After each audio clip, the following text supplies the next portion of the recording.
beast. Tell me about it, bro. You know, This shit hot right here. hey. Law wants to hop in. Yeah, tell me what's up. Let's go. Word. Yo, you know what this song's inspired by? I got that Through the Wire from Kanye West, greatest beat of all time. Oh yeah. Oh, you got Through the Wire on here that's royalty free. No. This beat right here is inspired by. Oh yeah, that's what it feels like too. Yeah, it feels like something like that.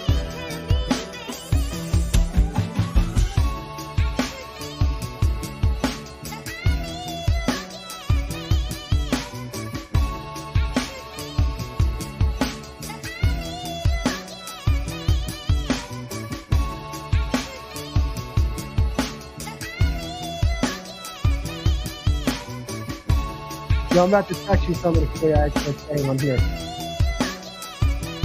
I ain't hear what you said, bro. I said I'm about to text you something. I can't say it on here though. All right, bet.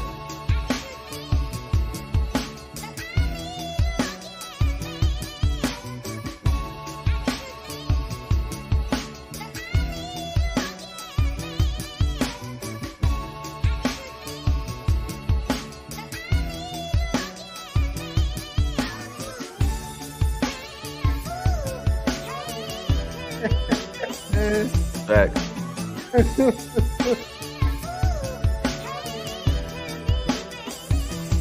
Hey, Wall's coming in the building. Yes, sir.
Yo, what's going on, guys? Welcome to AKOYE and Beat for March 4th, 2024. You know it's the Cowboys offseason. We got a lot to talk about. There's never a dull moment with this football team. AKOYE, what it do, bro? Oh, what's good with you, man? Hey, man. I just told him, I said that dramatic intro you got going on got me like feeling like I'm about to be Jon Snow hopping off a dragon or something. Pause. You know what I'm saying? Bro, that was crazy. I was like, damn, if I was on cocaine right now, excuse my French. Bro, I tried to add like an NFL Films type of like dynamic to the intro, right. And then I had to add the Chris Jericho at the end. Yeah, that was dramatic, man. I got it. You know what? My intro can't beat out the final word intro. You know what I'm saying? No, that one's I will say I like the final word, intro, but I don't know, man. Shout out to my man Boss, but I ain't never vibed out like that jumping on the show, so I think you won that one. From my standpoint, from one vibe to another, you know what I mean? Hey, you talking about his intro, Boss Cowboys intro? Yeah. Yo, his intro is fire, bro. I like Bosses too, though. Yeah, but nah. What's good, Dwayne Brown? What's good, T Mac, Troy Dudley? Got some people on my side. Oh, word. Yeah, I see. And get those likes up, definitely. Yeah. I see Da Lee in here. I you know what I'm saying? I see him on Twitter a lot. I like his content. Yeah. So, bro, we got a lot to talk about, man. Oh man, I've been on vacation for a minute, so this is like a good Jeopardy type moment, so I can one, based off the questions, I'll know certain things that are going on in the league, and then give you really hot takes. You know what I'm saying? And we go from there. But it should make for good conversation. So I'm excited to be on here, man. Oh, you already know what it is, man. You already know what it is. I had like a Project X type of night the other night, but you know what I'm saying? Man. We had our stories about that. You know what I'm saying? I can't bring that to the airwaves, but you a crazy boy, man. Bro, that's hilarious. All right, so we got to talk about Tyron Smith, man. Reported the other day by Ian Rappaport that there's a very high likelihood that Tyron Smith will most likely be on another team next year. So immediate thoughts to me, obviously this isn't the way I want this to go. I just think that there's more needs on this football team that I would prefer to address. Obviously now that's one of the biggest needs to some people, but I don't think it's the end of the world per se, due to the fact that we have Tyler Smith on the team and we've seen him play really good left tackle snaps for you his rookie season. So if I'm Jerry, immediately, like, he should have already said this, if honestly, not right now, but if Tyron does decide to go on and leave the team, if I'm him, I say, hey, look, Tyler Smith played left tackle for us his rookie season. He showed us some real promise, and that's an avenue that we might be exploring, only because now teams are going to know, hey, the Cowboys are going to look to draft a tackle. So now teams behind you that are tackle hungry are going to say, yo, we got to get out in front of the Cowboys if we want to, get this tackle that we really like. So to me, that's just off the rip what I would do. But I don't think this is the end of the world because, again, like I said, Tyler showed some promise for you his rookie season at left tackle. TJ Bass showed some promise as well. To be honest with you, I was looking at potentially drafting a center in the first round, but that doesn't look likely if you have to use that for a tackle. But what do you think about this, bro? I mean, it does like, raise some hair on your back when you think about the stability of the line. It seems so stable because you can say, hey, we're, depending on where these guys land, Biadasz, and then these young guys that are developing, you got Bass that I think can play some left guard for you if he has to, and Tyler gets pushed out.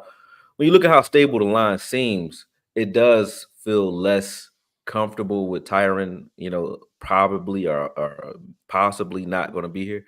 But this day was coming, at some point. So, we watched what Tyler, like you said, we watched what he was able to do at left tackle. And I think that Bass has showed me that he's evil enough to play guard. I also think that Tyler Smith is better at guard than he is at left tackle, personally. But if he's going to play left tackle, now's the time. So if we're going to do it now, or you're not going to do it at all. And when you have a logjam at guard between him and Bass, where you feel like both can give you some good reps, why not take Tyler this early in the offseason and try to make that transition so that he can be prepared for this upcoming season? And when you watch what we did with like Chume Doga and the little musical chairs game we played over there last year, you got other options as well, where we watched a kid and still like develop fast as an undrafted free agent, right? When you look at Austin Richards, I think people kind of forget that we got him last year, and we haven't had a bad track record with developing offensive line talent as of late. So we don't know what we're going to get from Austin. We don't know, what we're going to get as far as the position flex from Tyler. So I think both are interesting pieces, but not as scary if you really dissect it. You know what I mean? It's not as scary as it might be, and you might still be right with the prospects of going after a center instead of putting left tackle at a high commodity. You know what I'm saying? So you don't know how it's going to shake out. That's how I think they're looking at it. I think what Cowboys fans, and not to be super duper long winded, which it already is, but no, you're straight. Most Cowboys fans are looking at it like they keep hanging on the idea of all in, right? So they're looking at that like, is that an all in move?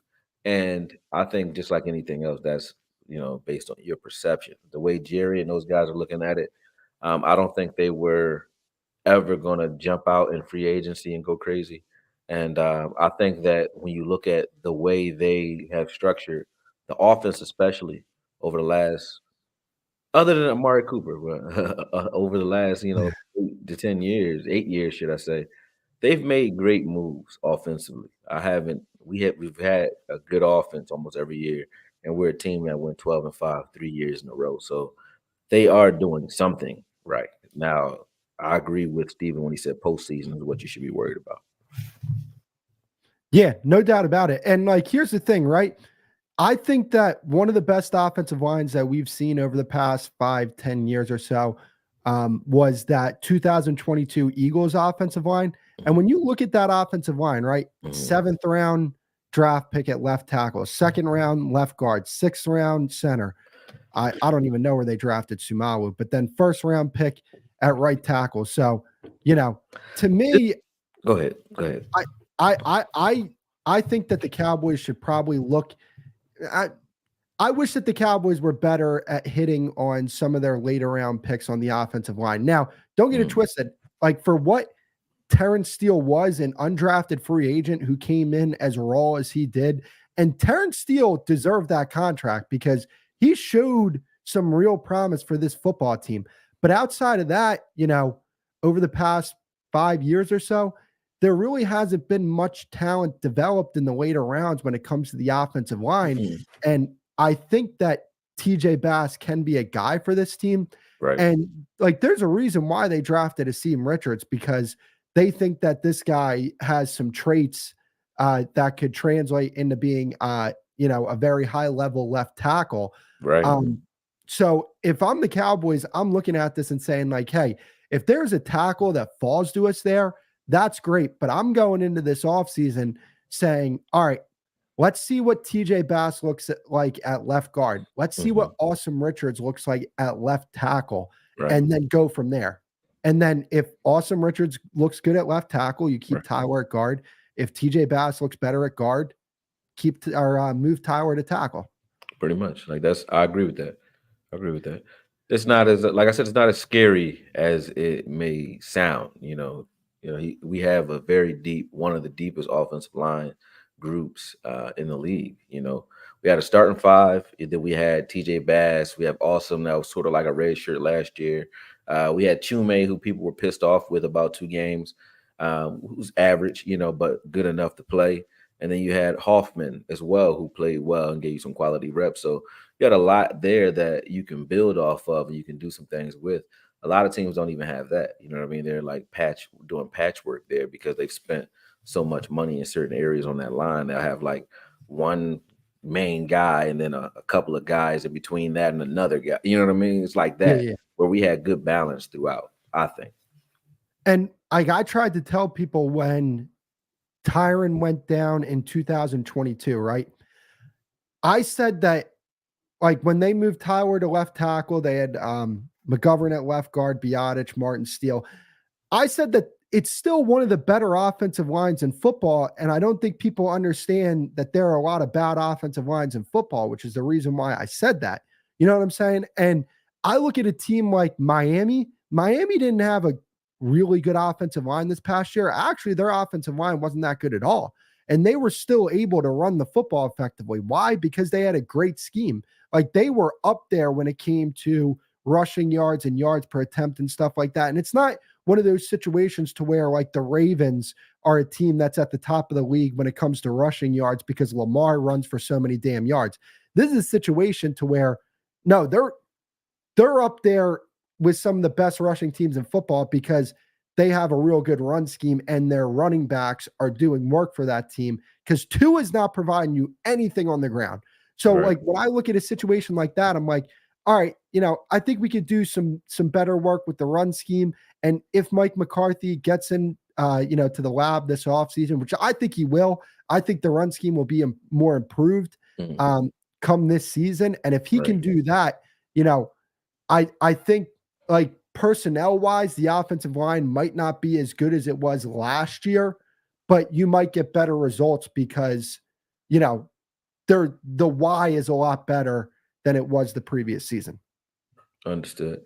Yeah, and I feel that when you talked about McCarthy earlier, and I feel that a lot of his successes and his ability to sort of be that mastermind. You always get these guys who are supposed to be like offensive geniuses and masterminds and so on. You got your Grudens, who's respected.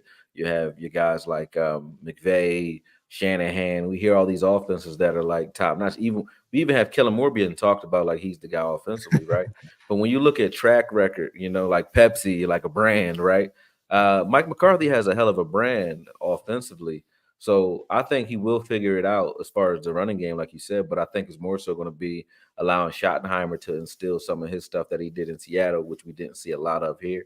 I think you'll get that. And then also Styles having a back that wants to look for contact and is built that way.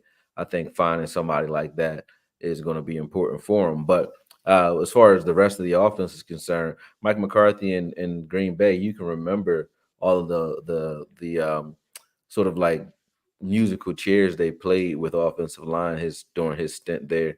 He's always been good at developing offensive line due to the fact that he wants to get the ball out fast, and he's developed the hell out of every quarterback that he's ever worked with. So I think they'll figure it out offensively. I'm not afraid because I trust the guys who are building this team, and I think they have the answers. Otherwise, Tyron wouldn't be the answer. You know what I'm saying? This wouldn't be a move that they'd be willing to make or willing to deal with had they not felt they saw enough to work with. You know what I mean? And here's the thing, right?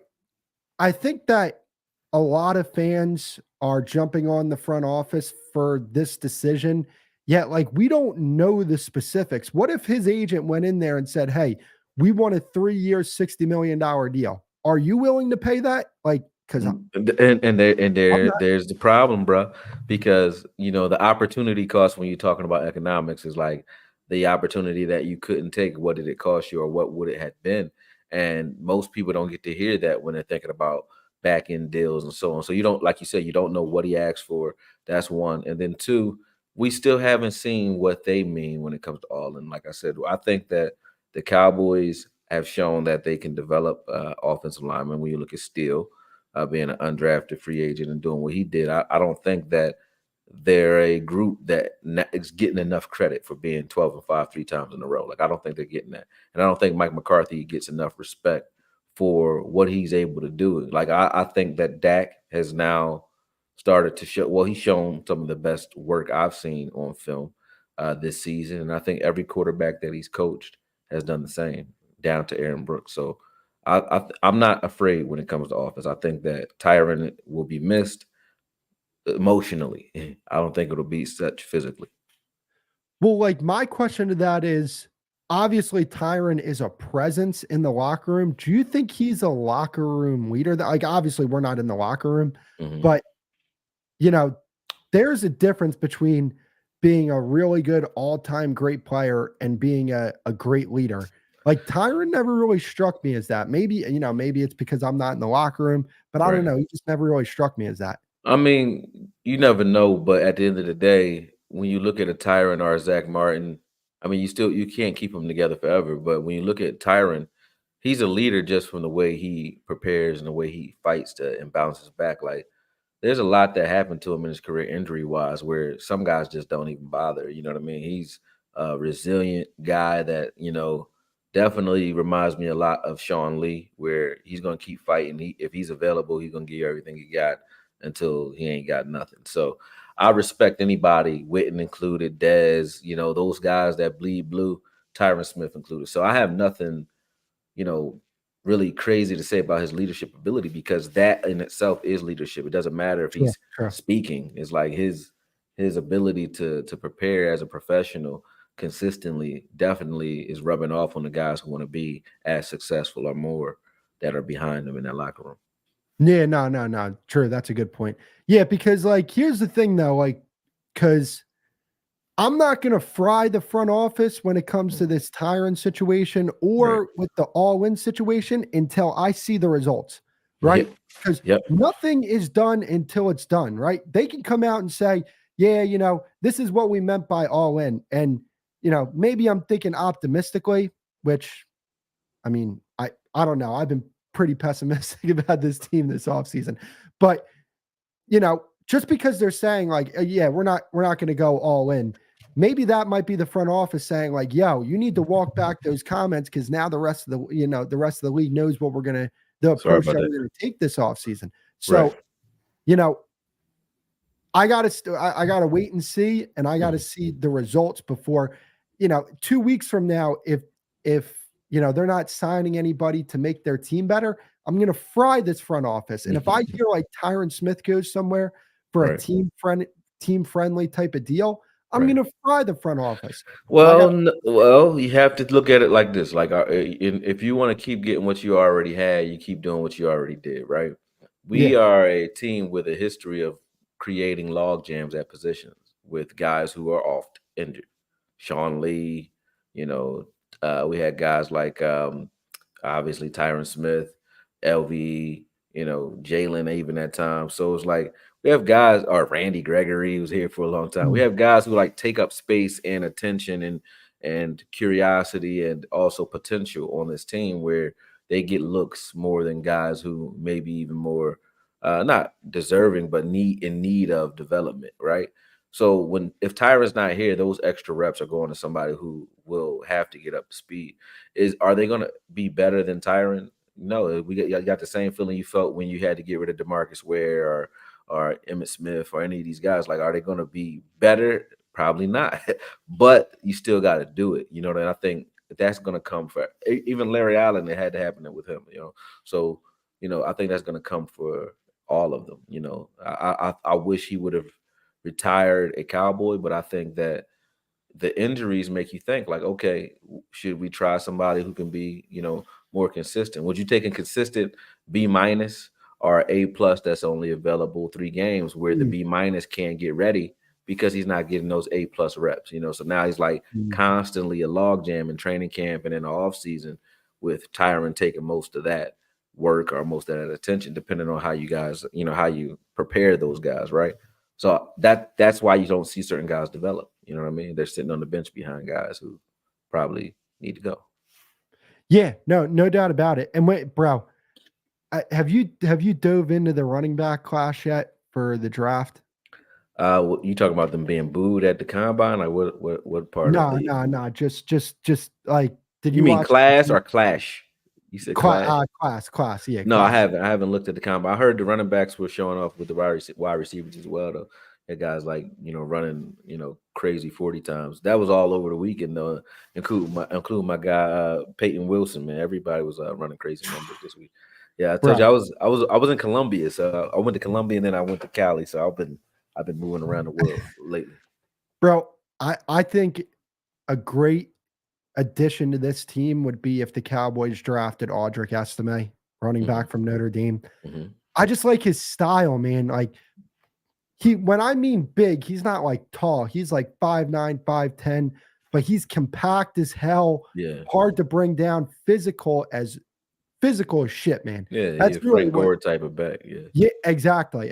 He's not like he's not the type of guy that's gonna break one really often, but at the same time, just a consistent 3-4 yard type of guy, and he's gonna wear down a defense. You know what I'm saying? Like a lot of what we were missing with Ezekiel Elliott this year, I think that he'd be able to replace that. And I don't know, man. I really like drafting from Notre Dame just because, it's a school that coaches their kids really well, high character guys. Yeah. Some of my favorite players in the league right now are from Notre Dame. Yeah. So it's a school that I like to draft from.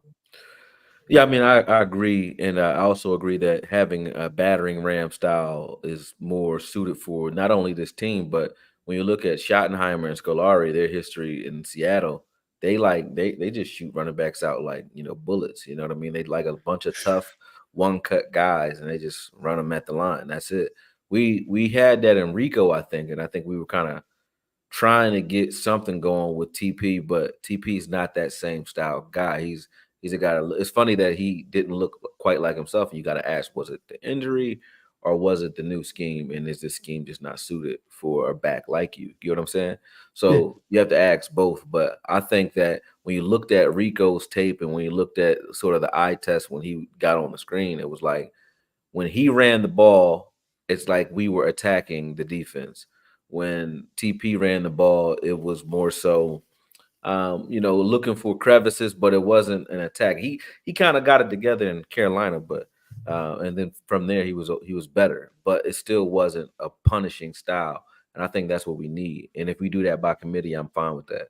But if we find that guy that's from that like you said, Ezekiel Elliott, Eddie George type of ilk where he wants the ball and he has an accumulative effect on the defense, I'm happy with that too. Yeah, because Blake Corum is a name that's going around. But I like Blake. Blake.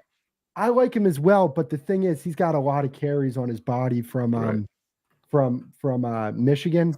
Right. And I don't want to draft any more Michigan players. No, I'm just kidding. I'm not one of them. I'm not one of them. I want to look at Estime's carries. So over the course of his career, he had 210 carries this past season, 156 last year, and then 7 the year before that. So fresh coming into the league. So like when it comes to the draft, one thing that I like about this running back class a lot is that, there's not really a bell cow type of back to where it's like, all right, we're going to give this guy the ball 25, 30 times type of character, but there's not many of them in the NFL really anymore. Really. There's not like a standout, definitive, clear-cut number one running back, top or, mid to late first round type of guy. But there's a lot of really good complementary backs in this draft. And depending on where the Cowboys go, because I actually do think they're going to sign a running back in free agency. And what is the style of running back that you're going to get? Are you going to bring back TP? Like me personally, if it's for the right price, I'm not opposed to it. But they just have to have a plan, right? Like, all right, we re-signed TP. Now our plan going into the draft is we want to get a running back that complements him. And I think that there's a few guys that can do that. 2 guys in particular, one talked about with Estime, and 2, I know I showed you the tape where he fumbled like twice in the game. Oh man, as soon as you showed me this guy, I think he fumbled every snap that I watched. I said, you picked the wrong game, bro. That was crazy. Hey, look. That was crazy. And the fact that it was random. Yeah. The guy said it, Braylon Allen from Wisconsin. So one of those 2 guys I think would complement TP. And then I think there's 2 other guys that if we were to add, let's just say hypothetically, a running back like Derrick Henry type. There's backs in this draft that complement him as well, right? Like Bucky Irving from Oregon. Bro, Bucky Irving. I think he's like, you draft him, you get like early Tony Pollard type stuff from him, man. True. And that's why when you say let's bring a Tony Pollard back, when you have speed out there at running back, guys that can, change the tone of a game, I think you try that, because I was waiting for Tony to show me some sort of spark from the years prior, and I didn't see it, not in one game. I don't think he became a different style back suddenly last year, and I think it took him a while to get in shape, but I don't want to wait another year to see if that was a fluke or not. You know what I mean? Yeah. I'm not one of those people who say don't bring him back at all, but again, it becomes a logjam situation, like the devil you know versus the one you don't. And I know what Tony's going to give us. He had that 62-yard play that was really a fluky play in the Rams game, but that's it. He didn't have a lot of big playability, and he's not a bell cow or a short yardage guy. We remember that from the Miami game where he decides, hey, I'm going to pull a Zeke and I'm going to run right at you and not make it with inches. You know what I mean? So, we saw what happened right after that with Hunter. So looking at Tony Pollard, I've seen enough. I'm ready for another running back. And the reason I say that is because when you have a guy that's not the guy here, that running back room instantly gets competitive. And all those guys are just trying to do their best when they get their snaps, like Rico was. I want a bunch of guys with the heart of a Rico, with different styles and different capabilities playing. And I think by committee you get that, because you'll probably get more carries to Hunter. You'll get him more involved in the offense. You have Rico, and then whoever you draft, you do it that way. I'm not really for the big name back or Henry right now, because I don't look at Henry as a guy that's like, to me, the back that we need. I think even when you draft or sign Henry, you still have another problem because you're still going to want that big play running back, which he's not. And I don't want a big body, short yardage style bruiser solely. Like what's his name? Shavanov, forgot his name. The kid from Seattle. They drafted last year. What's his name? Chanel. Zach Charbonnet. Charbonnet. There you go. Like Charbonnet still has a little burst though, but it's like he's like a Latavius Murray type back. I don't want that type of guy. I want a guy that like can give you a little bit more of a dynamic running style. All right, I got this running back to show you, and I promise you, it's going to be a complete 180 from what I showed you previously. Are you gonna show me Allen again? No. Oh, about to say he gonna have what he running out for running routes now. They got him at tight end probably by now. I'm trying to find this share screen. Here we go. All right, first play. Let's see. Hold up. Here we go.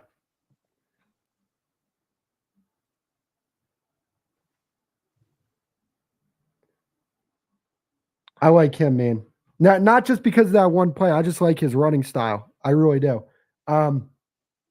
So now if I'm the agent and I'm showing you the tape, I'm like, yo, man, look at my guy now. You know what I'm saying? We're not fumbling anymore. We're not showing fumbles anymore. We upgraded. No, I like, to be honest with you, I definitely see where you're coming from. And signing a free agent running back, one problem that I would have with that is, who's getting a lot of these carries. Did you just see that play you made there? Yep. Hold on a second. Never mind. Never mind. He's 0. Hold up. Yeah. I mean, that's one of the guys that I really like that I would look at. He's probably in that 4th to 5th round range, but the problem is Cowboys wanted to be stupid and trade for Trey Lance, a guy that they're not even using right now. I mean, that's not the dumbest move when you look at. No, it's not. Because it's like, okay, you got a guy who you can kind of Aaron Rodgers, let him sit, watch Dak, and for those who don't like Dak, that's the best insurance you got is letting the young pup with some talent take his time and learn under him, right? So I don't think that was the dumbest move, but yeah, they do need a guy like that. That's that's the thing. Like you kind of hit the nail on the head with that. Like I need a back that he's getting the ball, and you still can't stop it. When we ran the ball successfully with TP, it was like trying to trick you. You don't know we're coming, and then we catch you with something. But when we decided to just get downhill, I don't think they were half as confident about TP. And it's not just TP because obviously the offensive line needed some work too, but TP was still a big part of of that. You know what I mean? I saw some good blocks that were ignored by TP throughout the season, and people, they don't want to look at that, but it's true. Hey, this guy needs an introduction. All right. Mhm. This guy needs all the bells and whistles you can get. You know what I'm saying? What's good with you, bro? What's up, man? Not much, man. What's good with you, bro? What's going on with you, man? I'm chilling, man. Chilling. Yeah. Happy to be back. Hey, we back on it, man. We back at it, and we back with it, man. We gonna talk about this. So the conversation I heard just jumping in was about TP. He's not a bell cow. Mm-hmm. He's not a guy that you're gonna give touches of 25 or more. Hey, nothing wrong with a Nightwing, nothing wrong with a Luigi, nothing wrong with a sidekick, and that's just what he is. He's not the main piece on the dish, and what the Cowboys try to do is make the appetizers the main piece, and some people are satisfied with appetizers, right? And appetizers are really good. Mm-hmm. So the Cowboys, I think that if they do bring back TP, it should be at a bare minimum of a low price in, right? Not a high price in. Right. And that should be the aspect of it. Anywhere between $3 to maybe $6 million should be the threshold there. Right. I think that when you look at TP, I hear echo too. One of y'all. I'm not sure. It's on me. 5, 4, 3, 2. Yellow. Testing. Oh yeah, it's going. When you look at a TP and what he was, not able to do. That's what I was just saying when you jumped on, Law. What do you feel about having a back that, you have to kind of like trick and sneak him in there, you know what I mean, to get the yards that you're looking for, whereas if he was a guy that was even worth 5-6 mil, like I'm looking for a guy like more on the Mark Ingram scale, or a guy that really could give us not only some mid-tier to big plays, but also the tough yards where we're coming and we need it. You know what I mean? We didn't have that in TP. We had to he needed too much catering, in my opinion, to be the guy. And even at less money, he'd still be looked at in camp as that guy. That's what I don't want. You know what I mean? Oh, I see what you're saying. So just go ahead and deal away with it altogether because of the tone and the presence that he would present. I get all of that, and that is the situation with the Cowboys, though. Right. Who else would you bring in? Because you have Snoop Connor, and you have Deuce Vaughn, right, and you have Malik Davis. That's your running back group for right now. So you can draft a kid. But, who's going to come in and move in that space with the silver and blue and the star on the side of the helmet? You know how that goes, too. Right. So the Cowboys, to me personally, they should find that veteran guy to bring in, still draft a guy, and then roll with everything that we have here. Right. Yeah, and I'll bring this idea up to you guys. So I'm just thinking here. Would you guys be for maybe the Cowboys drafting a running back in the first, let's just say, obviously not first round, but in that like second to fifth round range? And then, all right, the way we handle this room is you take, let's just say, a Trey Benson or one of those guys. He's your lead guy, and then you go pick up a few undrafted running backs and have them fight for that like number 2 spot, while you also have a guy like Hunter Lipke that I think was underutilized this year. I forgot about Hunter. See, How? Jeez, I forgot about Hunter. He's the one that stands out most. Yeah. But oh my goodness, man. I still think that we should draft. I think that this running back class, you fall in with a Trey Benson, or if you get the kid, what's his name, from Notre Dame. You were talking about him. Yeah, you fall in with one of those guys, it could be possible within the third round. I don't think we have a 4th round draft pick, but I'm looking at that 3rd round draft pick as a possible running back to gain or to get somebody of that kind of caliber, to know that, hey, they're going to share duties with us. Look at what the Seattle Seahawks did. They got a nice group of running backs over there. Yeah, man. It's like that. Like I feel the same way. I think you obviously look at what we have in Rico, who I think is a all-purpose style guy, and then Hunter getting more involved in the offense makes it so that even when you go out there and you grab yourself a rookie, he can still be complimentary. You don't need a guy that has to be the guy. Right. You just you get you another Rico style, or you get another home run hitter, one of these kids that just ran 4.3, whatever, and then go that way with it and still move forward from TP. I think moving forward from TP is the move, in my opinion. You gotta do. I don't hate him if he's back, but I think it's better if we move on. What about Rico? Are you going with him too? I love what we got from Rico last year in the spurts that we got him. I think that money was playing last year. They wanted to play the money, but I think Rico honestly was the better back of the two last season, if I'm being honest, from the eye test. I still hear echo. I don't know. It's not me, is it? Is it me? I don't know. I don't hear echo. Let me mute my ventriloquist, man. Testing. I still hear it. You still hear it? Is it only when you talk? Do y'all hear it on when your I'm end? talking. Is when you talking? Let me see. It's when I'm talking. Yeah. I didn't mean to mess up the flow, man. I can you go. Good. necessary. You hear. Let's go. What are we talking about? Yeah. All right, we all good. We all good. I can hear it, but it don't bother me. Okay. Yeah. So a conversation that I want to have is, me and Law talked about it the other day. It's Dak Prescott's contract extension, and this is going to be a topic of conversation until the deal is signed, if it is signed. Do you guys buy the notion that, an extension might not get done here? No. Go ahead, Okoye. I'm gonna let you jump in I on this, mean, man. Yeah. to me, it's like this. Like, where do you go from here if you don't do it? You know what I mean? Like, people really keep talking about it like it's an option, but give me the solutions if you decide that Dak isn't the guy, right? Like, what are you about to do next? And that answer has to be something. When you look at Mike McCarthy, right? And I said this earlier. When you look at his track record with quarterbacks, Brett Favre, Aaron Rodgers, you can say whatever you want about him not being Right. a analytics guy, whatever. I'm results oriented, and when you look at Aaron Brooks, Aaron Rodgers, even Joe Montana, guys like Brett Favre and so on, and now Dak Prescott, he's only done one thing. Mike McCarthy's done one thing. He's gotten the best out of Right. all of his quarterbacks, and to me, I think you got to take him. I think you got to deal with Dak as is and deal with the enhanced version of him, because last year you got to really think about the fact that Dak was just getting into this new style offense. That was his first year in his offense, and he Right. he seemed like he took command for the first time of the entire offense.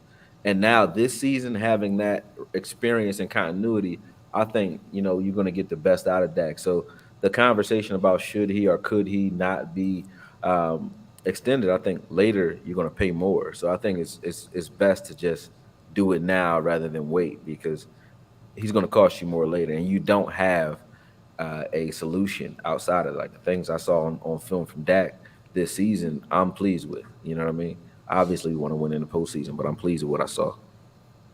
Yeah. I look at it. I look at it similarly, man. The problem is if he had the trade clause on his contract, right? Like he can trade him, but he got the no trade clause on his contract. So that paints the Cowboys front office into a corner. Mm-hmm. Now, I know most people are looking at what the Broncos just did and say, okay, they cut fat and said, okay, they just got rid of. Let me see if I can pull this up all together, because they got rid of $85 million that they are willing to eat. But Cowboy fans, we are not the same. This is not the same situation here. It's definitely not the same situation here, because if you end up cutting Dak Prescott for $60 million, right, or for whatever is going to roll over to the next year too for $36 million, if you do all of those things, then all of a sudden what will happen here, ladies and gentlemen, the Broncos, they didn't play like us. They were not 12-5, 12-5, 12-5, right? So that's not the same situation, nor did Dak Prescott played at the level of, and I'm talking about the lower level of Russell Wilson. So it's so many different pieces into this, and I think that Russell Wilson, by him ultimately calling out that front office there, could have caused a ripple and a rift between him and their front office and their plans. So that's why it's two different situations. And a lot of people will cry to say that they want that. And then when you get into the season, you realize that you're not winning games. Then now you're mad, about that. So my thing would be is to absolutely do what's best for this team, and that will be ultimately extend Dak Prescott, take those resources from the money, and go get more and more weapons. But I get it. Most people think that that's what we've been always doing, but Okoye and my guy, Cowboys Beat, we haven't been doing that, dog. We've been sitting on that money. And here's the thing, right? Like, let's just say, for example, Dak Prescott takes like a $5-10 million pay cut. Like, let's just say, for example, he takes a $5 million average per year pay cut. Like, that's like a backup quarterback. You're not really helping your team out to that extent with that type of pay cut. Like, thinking that he would take a pay cut in and of itself, I think is kind of crazy, because, I mean, we're all adults here, right? Right. If we have leverage in this situation, why am I just going to be like, all right, you want to know what? You've drugged me through the mud, all this other stuff. I'm going to let you off the hook here. I'll take a pay cut for you guys. Like, with a lot of these deals, a lot of this is funny money, right? Like the numbers to pay attention to are the cap hits. If his cap hits are somewhere in the $30 million range, like, yeah, you average per year, you're paying him $60 million, but half that money you know what I'm saying? It's not even going against the cap. It's Right. Jerry Jones is paying for it. And Right. what do we all of a sudden care about Jerry Jones' pocketbook right now? Like, I don't know about you guys. I find it really entertaining what Dak's doing with the Jones family right now. You know what I'm saying? There's a lot of fans out there. I'm talking about the negative anti-Dak, anti-Cowboys type fan. Right. Hate the Jones family so much, but then are urging Dak to bend over and take a pay cut for them. I find that to be hilarious. You can't have it both ways, man. Either the Jones family suck or Dak Prescott is elite, or the Jones family elite and Dak Prescott sucks. You can't have it both ways, man. And I don't know about you guys, with some of the quarterbacks that this front office has wanted to pick up when it comes to Paxton Lynch, Connor Cook, Jameel Showers. I mean, you want that front office to pick your next quarterback. An owner who has admitted multiple times that he obsesses over glory holes. Do you want that guy to pick your team's next quarterback? I want me some glory hole. And here's the thing, right? The Broncos are about to take a crazy pay cut for Russell Wilson. Right. And Russell Wilson wasn't even bad this year. He had like 26 touchdowns and 8 interceptions. They're going to be way worse off without Russell Wilson than they think. So, like, moving on from Dak, you know, we talked about this last week, Law. And right. I haven't brought this up to AKOYE. When you're a team that has trouble stopping the run, and yet teams don't run the football on you, why do you think that is? It's because the offense is putting up a bunch of points, and they're like, yo, we can't run the football. We have to throw the football. Right. And when teams get into that mode, guess what? That unlocks the best part of your football team, which is your pass rush. Right. So because of that, Dak is very, very important to this team's success, because if you have a lot of Dak critics go back to the Cooper Rush 4-1. Okay, that defense. 5-1. You can't shortchange them. No, I was talking about to start the season last year. Oh, okay, good. That defense is playing at an really, really high top of the league type level. Yeah. And the offense that year with Cooper Rush, they were like a bottom ranked offense. They were winning because of their defense. So it's a little different from that perspective. So I don't look at it as move on from Dak. We'll be good because we have the pieces, around the quarterback. Because I don't think that that's the case. But Dak is very important to this team's success, just like any other quarterback. But when I compare him to other quarterbacks in the league and how much he contributes to his team's success, the few quarterbacks that I would put over him are like Pat Mahomes, Josh Allen, maybe Lamar. There's not many quarterbacks that contribute to their team's success like Dak Prescott. And I feel like there's a lot of Cowboys fans that don't like Dak, that watch enough football around the league to realize that there's a lot of quarterbacks that are doing way worse than Dak and are actually the reason why their team loses football games. Well, I mean, can't argue with your rant, but no, I'm serious. Like, go ahead, Law. You can go first because I have a statement on that. Well, like the Dak hate. The thing is, that's how me and AKOYE got to know each other, man. It was Dak Prescott, by the way. Damn Dak Prescott. Right. But I would say this, man. The craziest thing that you mentioned, like the Pat Mahomes and Josh Allen, even Lamar Jackson to a degree. All of those boys didn't do it by themselves. They still needed someone. And I remember vividly that even Pat Mahomes made it all the way to the Super Bowl, but when that offensive line was in shambles, I mean, he couldn't move the ball. He could only generate 8 to 9 points in that game. So and that was due to some of the things that the defense was able to do to get them down the field. So I would say this, man, and I'm not saying that Dak Prescott and Pat Mahomes the same person. I'm never saying that, hey, this is what Dak Prescott could do in this particular moment, because they definitely two different throwers of the ball. But let's say this.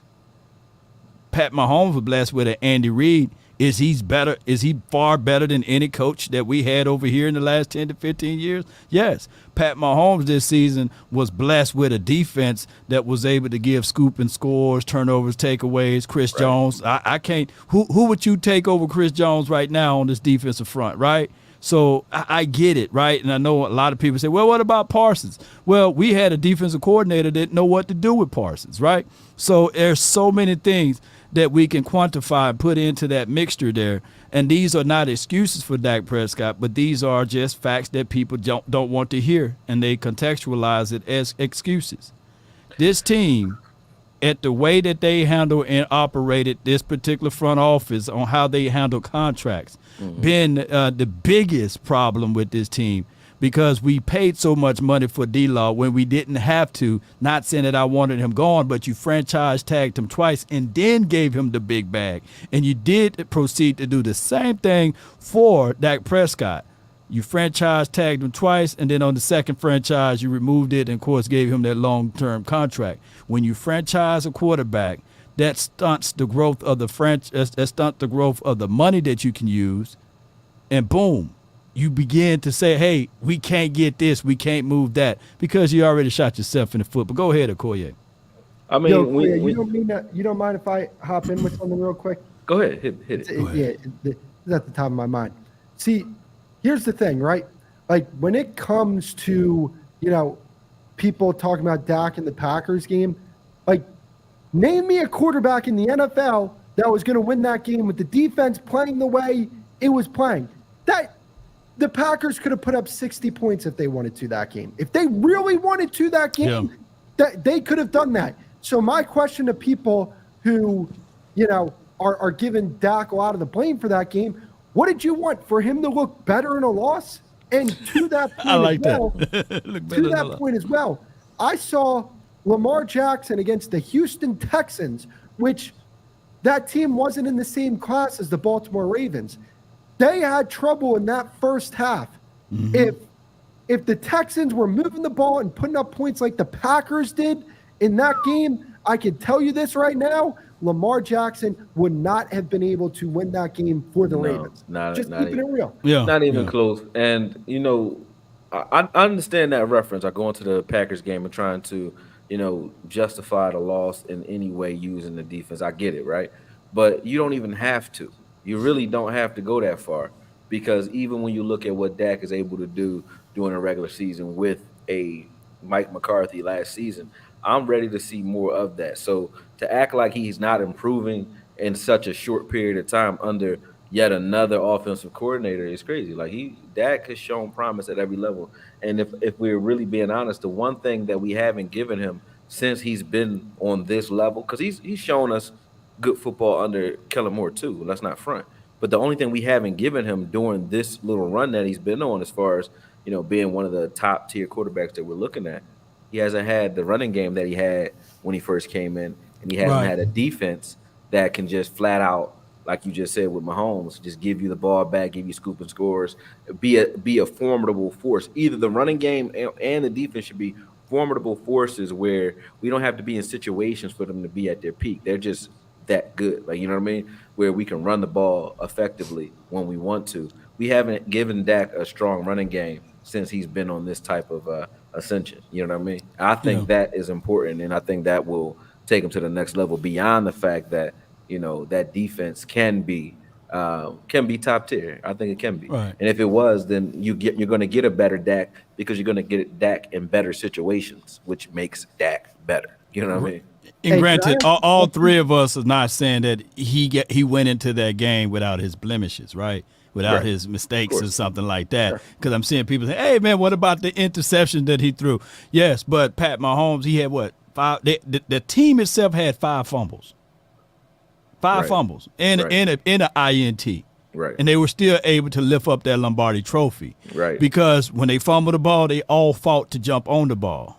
Right. When they threw the interception, instead of pouting and crying about it, their defense held them to 0 points. And the same thing on the flip side for even the 49ers. CMC fumbled the ball, right? There was a muff on one of the kicks. They didn't fold up. They played to the end of the whistle. Right. They were literally 9 yards away from winning the Super Bowl. So you got to quantify all of those things, ladies and gentlemen. It takes a complete team. But if we want to nitpick and point fingers at everything, then, of course, we will be sitting there looking like, oh, man, CMC blew that game, man. He shouldn't be playing in the National Football League anymore. X, Y, and Z things. So, no, it takes a complete team on both sides of the coin or the field. Go ahead. Right. And, hey, I got a question for you guys.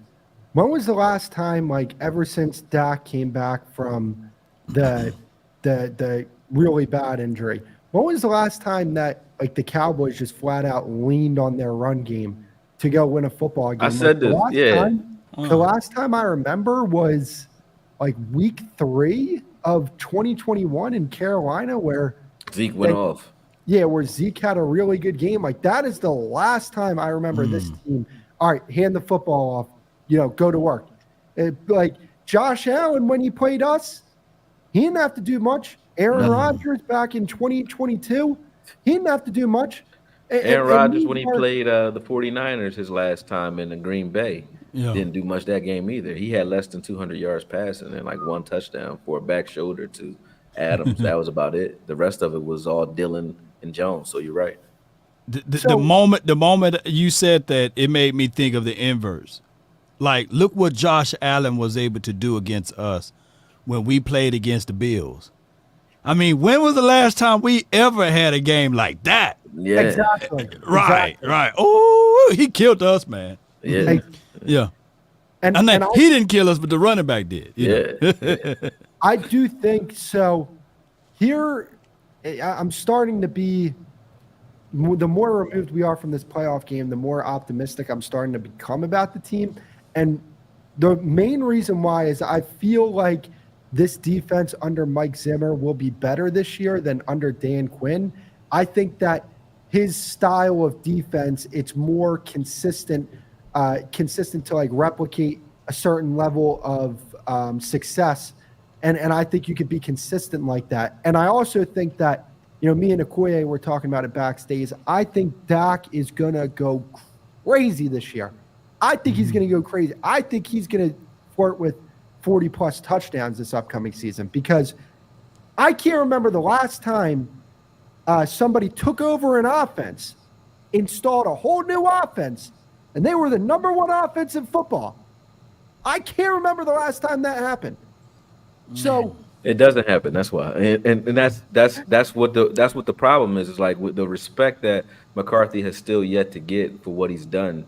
Is it's the karma is coming back around on that because we look at 12-5 3 straight times as something to like to sneeze at, and it's not.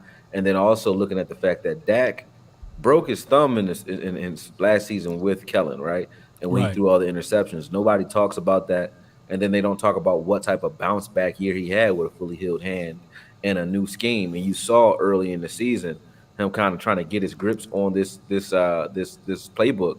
But we saw in glimpses, especially I always look to the Seattle game and the way he played there, where his ability to be a difference maker was what won that game, in my opinion. Like in certain throws he made in that game were like impressive.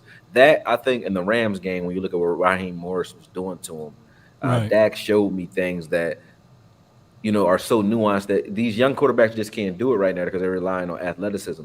Dak is at a different level, like Aaron Rodgers said, when it comes to reading and assessing what's going on. He makes it harder for you throughout the week because you have to prepare as a defensive coordinator to deal with what Dak is going to bring to the table, or you can come out here in vanilla and get torched because that's what's going to happen. You know what I mean? Hey, I want to bring up this question. So somebody said the panel knows X's and O's better than me. Please explain how we destroy 500 and lower teams struggle to beat just above 500 teams and get dog walked by playoff teams. Serious question. Well, here's the thing. Were the Eagles, I got this. Were the Eagles a playoff team? I get it. They had their struggles late. Were they a playoff team? Yes, they were. The Cowboys beat them. Were the Rams a playoff team? I get it. The Rams weren't the team that they were by the end of the season. I don't care. The Cowboys still win that game. I told people I thought that was going to be a better matchup, the Rams, than the Packers. That's besides the point. Right. They beat the Lions. Right. You know what I'm saying? Got to the NFC Championship game. They lost to the 49ers in embarrassing fashion, no doubt about it. They lost to the Bills in embarrassing fashion, no doubt about it. Other than that, they didn't get dog walked by. I mean, the Packers. That's fair, but you know, can I hit this? Yeah, Go ahead. Listen, go ahead. when you look at that, like the people who are saying that, and I'm glad you said it. I respect the comment, but you're making Dak better when you say that. Because when you look at the fact that the only teams that we didn't beat were the teams that you have to play balanced football against. Like Dak is enough to go out there and beat a sub-5 or average team with doing what he's doing. But when we need a team around Dak, it's not there. So you're telling me that Dak is good for 12 games where he can, and some of those against winning teams, but 12 games where he can go out there and just do Dak and win the game as Dak, right? And the 5 games that he needs assistance from the defense or the running game are the games that we actually lose, or the playoff games that we're losing. Because when you look at Mahomes or any quarterback in the playoffs, they played well throughout the season, but in the playoffs, defense was what was really, pulling it out. Those 49ers defense got them to the Super Bowl. Yeah. The defense, Greenlaw was getting interceptions and closing out games throughout every game. The linebackers throughout the playoffs, Barnes in the Lions game, that interception he had. We had Britt in that same game with Tampa Bay that was balling. You had Fred Warner, Greenlaw balling. You had Agent Zero and Smith, Roquan Smith and Queen, and then you had everybody, Gay and Bolton over there in KC. So linebacker play and defense was what really was the difference maker in all those games, including the Super Bowl that went to overtime. So Pat Mahomes needed his defense to win the Super Bowl, right? So in those moments where Dak needed, hey, I need you to do it because it ain't gonna happen from just me this game. Dak never had that. What they trying to say, what they trying to do is make it a 1 versus 1 sport. Like this is tennis, or this is absolutely like basketball, where you can spread it and go ISO and say, okay, now win the game for me. And this is ultimately not that. I like C.J. Stroud. I think that he's going to be a phenomenal player. But what they realize down the stretch, they need a damn run game, right? And I'm quite sure the focus and the emphasis of the offseason will be for the Texans to get them a run game. And that's just the reality. You're going to need a balanced approach team, man. When we played against the Cards, we had no reason to lose that game. But we also had no reason for that opposing team to put up 255 yards on the ground on us, right? For that to be ultimately, hey, this is at the end of the day, this will be the blueprint on how to beat the Cowboys for the 2023 season. And if you look at all of the teams that beat us, they ultimately were able to run the ball with authority at some shape, form, or fashion, or our defensive players were not able to stop the run and gashes and stop those pivotal downs on third downs for those teams to extend drives. So I get it. The quarterback, could he play better in moments? Yes. But at the end of the day, we didn't have a threat of the run, and we couldn't stop the run. And when I'm saying the threat of the run, so many people wanted to fight me in Okoye over Tony Pollard. All we were saying that, hey, just bring in another running back. I get it. The offensive line is porous and trash, but still there was some meat left out there on the bone, and not to reference the other dude that stole cologne and draws and all of that stuff. But I'm saying there was meat out there, man. Come on. Right. It definitely was. You guys would be able to speak on this better than me because, you know what I'm saying? I was still in the womb the last time they won a Super Bowl. What do you think of this? Yeah, Joseph. Go watch Aikman precise passes and no interceptions give Cowboys a 13-point lead. Okay. You guys would know better than me. I mean, the Cowboys, like outside of the quarterback, have one of the best teams that has ever been assembled. Yeah. They're kind of the reason for the salary cap.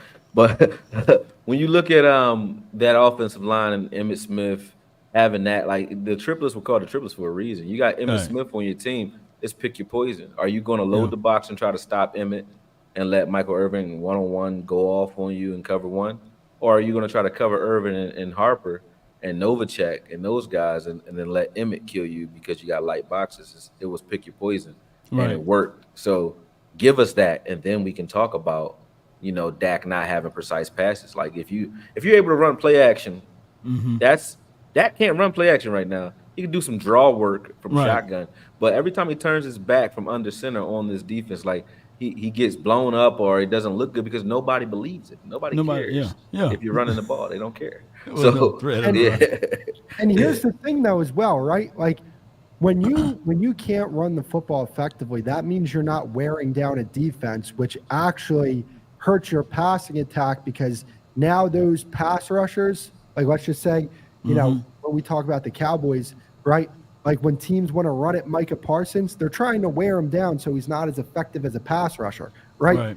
We don't get the benefit of that because we can't wear a team down with our run game. So, all right, now the passing attack has become more complicated because now teams are just like, all right, let's just pin our ears back and let's get this thing going. Yeah. Koye, are you familiar with like the Mandela effect, right? Oh man, oh my gosh, I love that type of stuff. Yeah. It's true though. It's very true. It's true.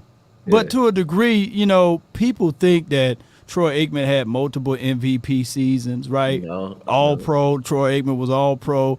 That he led the league in passing touchdowns, and he led the league, and he was average. He was, and I'm not saying that Troy. I'm gonna take that away from him, right? Because it just goes back to the argument that this is the ultimate team sport, right? And when you got a guy by the name of Emmitt Smith out there, who's to this day, no one got more rushing touchdowns than him. No one got more playoff rushing touchdowns than him. Nobody got more yards than him. And then you had a dynamic on every level. We can talk ball. We can talk tight end. We can talk linebackers. Defense. We can talk safeties. We can talk offensive line, James defensive Washington, line. Brock James Marion. Washington. Right. Nate, show me the weak spot, man. You know what I'm saying? Yeah. And then I can go all the way back to the Roger Staubach days. Right. As much as we like to say Staubach got 2 rings or what have you, he had a coach, never had a coach of the kind of caliber of Jason Garrett, right? And for 30 years, Tom Landry coached this team. Hey, we only got 2 rings out of that. So I'm not trying to diminish winning Super Bowls, but it's not easy to do. And then even with Roger, he had a Tony Dorsett. Name me a person that's close to that. And on top of that, he had the Doomsday defense. Name me where the Doomsday, where are you? Where the Doomsday defense at? When you show me a game where we've won a game because of our defense this season, not an interception because we're up and now the defense is just padding the lead because of Bland getting all those pick sixes and stuff like that because we're up and Dak is kind of like forcing them to throw the ball and be one-dimensional, trying to keep pace with them, right? Show me a game where the defense is just like it's even, like the Super Bowl or like that Lions game and so on, like or the Packers game where the Packers are up and that defense, our defense brought us back in games and won the game. We don't have any game where that happened. And if you just gave us 2 of those, we're 14-3. I mean 14 and what's that? 14-3. If you give us 2 of those games, you know what I'm saying? It's 2. Give us 3, you know what I'm saying? We're 15-2. So it's like that hasn't existed for us. And if we had that at least once or twice a season, our record would be even better. And I think we would probably win in the playoffs if we could just say, hey, Dak, you can lean or hide behind at times what your defense is able to do. We don't have that. We've seen lesser quarterbacks do more with better defenses. So how is this an argument? Yeah. And one thing that I want to bring up, like when it comes to like, they just beat bad football teams and they just beat average football teams. You know that there are better teams in the league that lose to average or below average football teams. Right. And the fact that is beating a team that's average to below average impressive? No, it's not. No. But when you continue to stack those wins and, beat those teams, I mean, I get it. The Cardinals game was terrible. Terrible, man. It was terrible. But, you have to understand that not all these elite teams that are out here are taking care of their business every time that, they're outclassing another opponent. Like they're playing a team that's not in the class of them. Yeah, yeah. And just to say this too, hey guys, I get it, man. The Cowboys, we didn't win the Super Bowl. But there are 31 other teams for damn sure didn't win the Super Bowl as well. And we're not the only ones. Right. Yeah, no. And I mean, granted, that's the thing, right? You guys talked about it takes a team, and the fact that, I mean, I get it.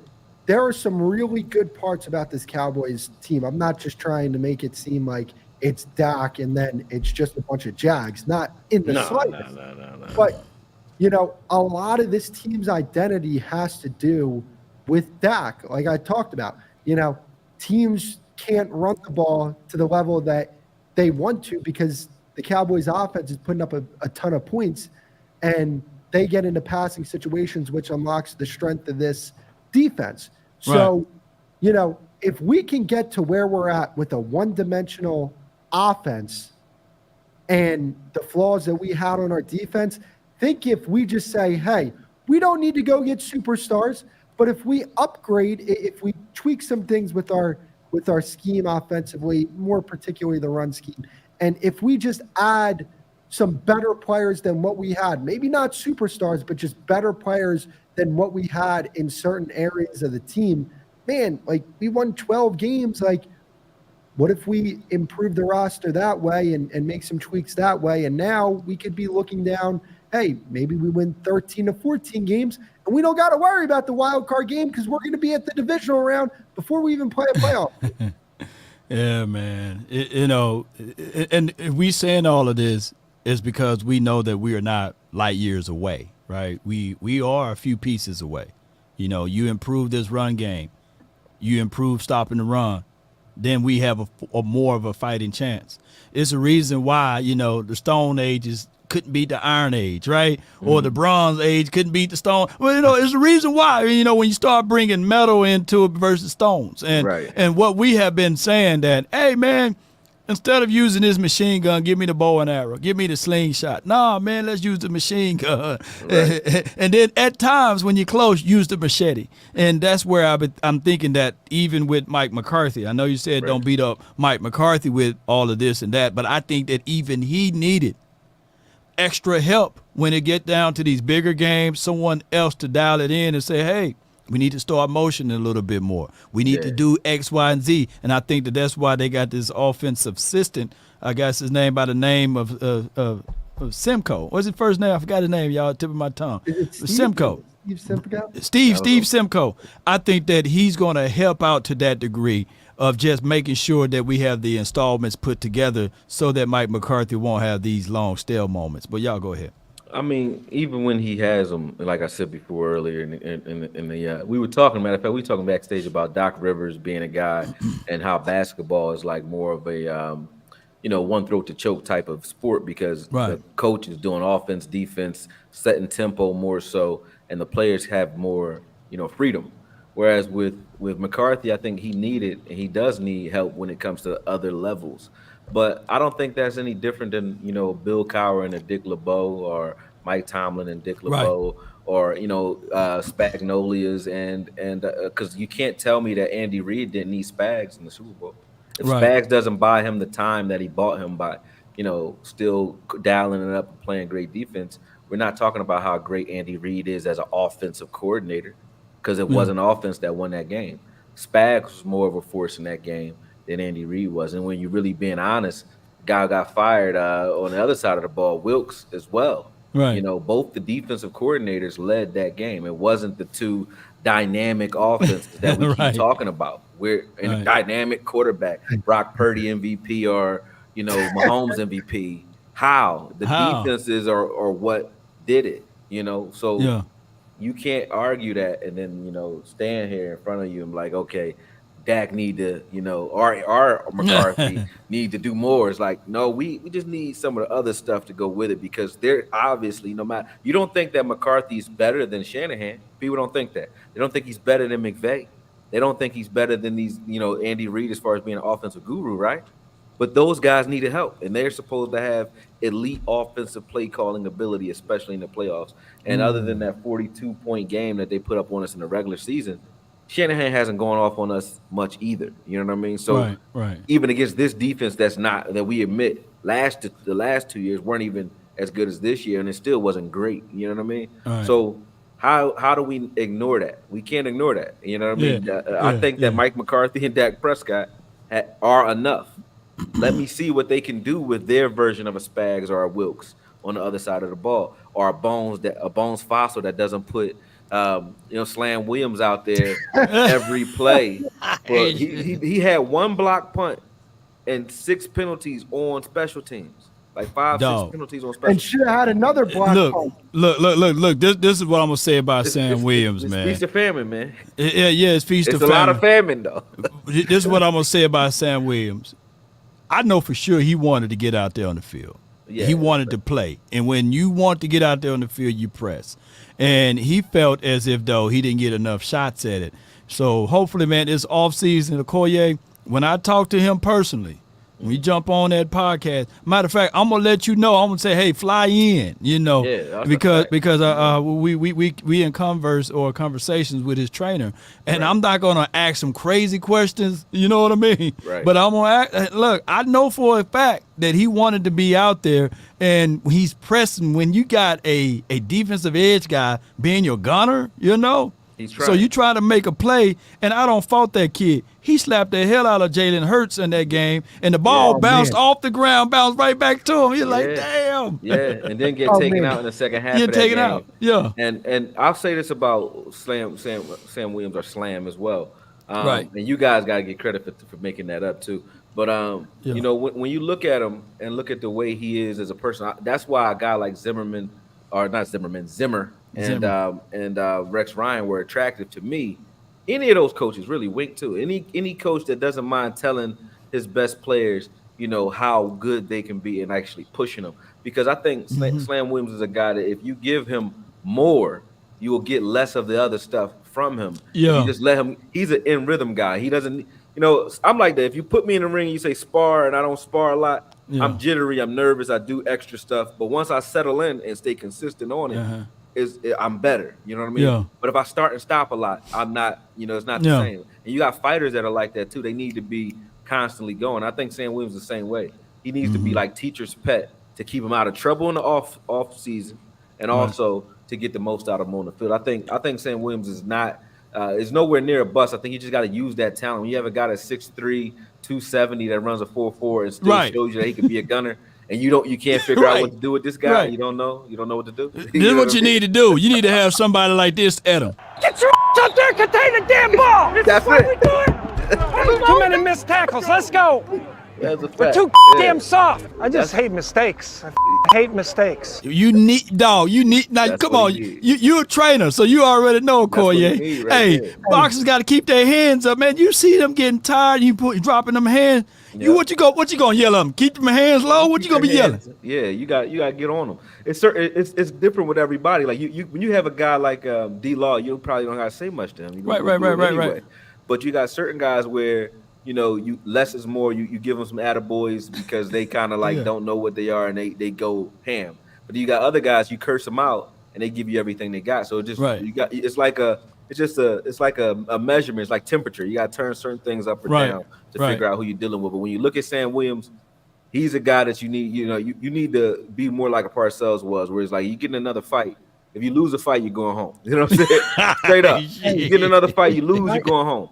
Or you disrupt my practice one more time. You sit on the bench half the season. What we doing? You know what I mean? Doing? You need that type of guy that's just gonna let it be known, like stop playing with me. Or somebody got asthma. Hey man, what's wrong with that dude? He got asthma. Well, tell him the asthma feel is the asthma track is in the locker room. You know what I'm saying? Hey, look at this comment real quick, guys. I think this is funny. He said Cowboys ran the ball. More excuses for Dak. Hold on. Dak had 340 yards as a rookie against Aaron Rodgers, threw 2 touchdowns to Dez, brought the game back, and we lost the game because Byron Jones let Cooks cook him. At the end of that game. Man.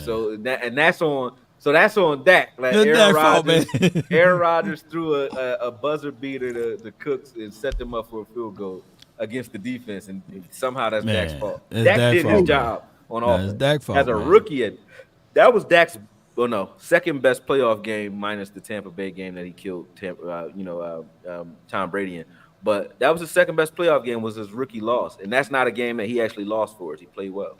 I think he went crazy in that Seattle's game, like stretching out, going over the goal line for that score. He got hit low. And I think, but like you said, yeah, you're right. When you look at the numbers, yeah. To be honest with you guys, like talking about Sam Williams, I think Sam Williams has every trait you want in a defensive end. He's not small by any means, right? 6'3", 270. Right. He's not slow by any means either. He runs that 4.4. Like, he can rush the passer at a very high level. I think he has the potential to be a really good run defender. To me, I think he has a very high ceiling. And the fact that Dan Quinn allowed the linebacker core to be the way it is without allowing Micah to play linebacker was criminal to me. Criminal, dog. Oh my, bro. Man. I can't. A 205-pound defensive back play linebacker, and Jordan Love says to him, bro, we're going to run at him. Like, he was just like, man, I'm going to name 4 guys for you, man. Like, you know. Wanye, go ahead. No, not even Wanye. I'm not even going to get to that. You just Sam Williams, Dante Fowler, Micah Parsons, and D-Law. You got those guys out there that are on this team. You know what I mean? And you can't figure out how to get them all on the field. And then Rashaan Evans as well. You can get all those guys on the field at the same time. So the conversation that, you know, we needed Micah Parsons to stay on the edge solely for edge rush doesn't make sense when you have 2 other first-round draft pick talent guys in Sam Williams and Dante Fowler, who are also playing at a high enough level. And the reason they don't have 10-plus sacks is because they don't get the reps to get 10-plus sacks, because Rashaan Evans, LVE, and Clark all were lining up while Parsons is out there. Right. They're lining up at defensive end or outside linebacker. You know, when we played that 5-1-5, you know, when we had one linebacker, Bell in the middle of the field, and we would flex LV out to the edge or Evans out to the edge or, you know, Clark, whoever it was. But that's a position that's supposed to be for Fowler or Sam Williams. Who would you rather have out there on the edge? I don't want them there. Like, that doesn't make any sense. And it's not like you're covering from there. They're not running out in coverage when they're playing that position. So that's irrelevant. You have a defensive end that's a first-round talent, and you don't use them. You had Evans, who was a first-round talent at middle linebacker, and you don't use him, and then say he can't play, but you didn't. You never played him it didn't make any sense. And you had the same problem over and over again with stopping the run. But yet they'll put Donovan Wilson and J-Ron Curse as deep safeties and get cooked. Man, let me show you guys something real quick, man, because I got this saved, and this is always like one that drives me. And while you pulling that up, I just want to say, for the 2023 season, what we learned from this defense, who got the most experience out there, is that Marquise Bell. He can ball, but not at that spot. So if anything, Marquise Bell should be the guy that's going to fill in that voided area for J-Ron Curse when he's gone, or you know, utilize Wanye a little bit more. That's the thing. That's the only thing we learned for 2023. And when you look at what they did, you know what's criminal is what they did to Izzy McQuamu, man. Oh my God! Izzy McQuamu. Real quick, before we get into this, somebody got a super chat. That was Packers never stop scoring in the playoffs from Brandy. Oh, that's facts. Thanks, Brandy. Yeah. Thank you. Yeah. That's facts. They didn't stop, and it was too easy, you know, out there. But it was just, you know, when you look at the fact that we could have though stopped the Packers with these types of fronts, like this front right here was working all year whenever we did it, but we were too stubborn. I think Dan Quinn was doing a lot more, I don't know, stubborn and kind of selfish football, in my opinion. And I like Dan Quinn. It's hard for me to even form the words to criticize him because I do like Dan Quinn, but it's true when you see it. Like, if I didn't see this type of stuff on film, and when I put this out here, I look at just the lineup, right? You got a 3-4 look, and you got, you know, Curse in the box right now. And if you watch what Curse, LVE, and Clark are doing in the middle of the field, when we play these types of fronts, and if you imagine, and you know, you got D-Law right now standing up, but he can definitely play with his hand down right here at the end where Chauncey is right now and Osa is. He can do that, and you can have Sam Williams and our Fowler also in this same rotation, jumping in here. When you look at this and look at how effective they were at like controlling this 12 personnel up front, it didn't make sense to not do this. Even in the Buffalo game, we ran 48 plays where we out of nickel. And we could do this. We didn't do this at all. And let them know which side, strong side, for those who don't know. Strong side's where your tight end is, and Yep. that's where D Law is lined up, standing there, Strong side. dealing with dealing. Well, actually, that's DA on this play right there. But look at your Strong. linebackers again, right here. Your linebackers are still doing nothing, and your front line is able to get there because they're just so vicious up front. But when you got a guy in Sam Williams who played on a 3-3-5 scheme, or in a scheme where he's one of 3 linemen, they didn't really blitz a lot. So for Sam Williams to come out from Ole Miss with 11 and a half, 12 sacks, Right. his senior year or his last year there, Yeah. it's crazy. Hey, and let him know. Yeah. Let him know of the kind of caliber opponents he went up against too. People fail to realize that. Conference. Yeah, Yeah. So Guys it's that were drafted in the first round, Evan Niels and all of those boys. It's crazy when you look at that and say, okay, you guys, you could have thrown Sam Williams out there a lot more with these types of looks, and then just ignored that and kept him and Fowler on the bench with their level of productivity in the time that they did play. It was just, that didn't make any sense. And you could have still had Micah Parsons on the field with them and D-Law. And to add to that, right? Like this notion that, well, I mean, like if Micah wasn't on the field, they weren't getting any pass rush. That is ridiculous. They had pass rushers on that team outside of Micah Parsons. They just didn't use them. Hey man, the damn Bills looking at it like, what pass rush that we needed to stop? You know what I'm saying? And then the Green Bay Packers, they're looking at it like, shoot, we'll run the opposite way. Run at them. Yeah, that's it. So, So go ahead. do you guys think, like, I want to talk about the safety position for a second. How do you guys feel about the safety position? Because I actually feel really good about this position if they, decide to part ways with Jaron Kearse. Because, like, I was watching that Giants game again, and Wanye Thomas was all over the field in that game. The first one or the second one? Both of them, actually. Yeah, well, I mean, in particular, the first one, like, he got in the slot, guarded. Blocked a field goal, too. Darren Waller. Wanye Thomas was everywhere against the Giants. And I don't know. I like the combination of him and Bell along with Donovan Wilson and Malik Hooker. I think it's a balanced room because I think you have guys that can play on the roof like Wanye and Malik, and then you have more downhill, box type of safeties with Donovan Wilson and Marquise Bell. What do you guys think? Well, Go ahead. when you look at Wanye and Izzy, right? Izzy, I think, is a guy that you can move back to either slot or just straight corner, and he'll be fine. And he's our best. Izzy is our best defensive back because he can play everywhere, right? Every position on the defense, slot, up top, in the box. You know what I mean? He can do what you ask Kearse to do and erase the tight end if you need him to, and he can play outside as well at a good enough level, right? So I think he's our number one overall DB because of flex. And then number 2 to me is Wanye, because Wanye can play sort of like Darren Woodson did. He's 6'3", damn near 220, can play in the box, bigger than Darren Woodson, can play in the box, can play up top, can also play in the slot, because you saw in that Carolina game he was guarding Thielen on his own. I got you 1 second, cousin. All right. Yeah, he was guarding Thielen on his own. So when you look at a guy that's able to do that, I like what Wanye gives us in the safety room. And then when you look at Bell, Bell's just a box guy. I think Wanye can do the things you would ask Bell to do. I think he can do it. And he can do the things you would ask Hooker to do as well. So I look at Wanye and Hooker being your 2 top safeties, where I would rather Wanye close to the line of scrimmage right now because of his flex, and I would want Hooker up top, and then the other 2 guys, both Wilson and Bell, rotate in for the grunt work and early downs versus run and stuff like that. Yes, indeed, Hey, real man. quick, we got a super chat in here. $5 from Andre Robinson.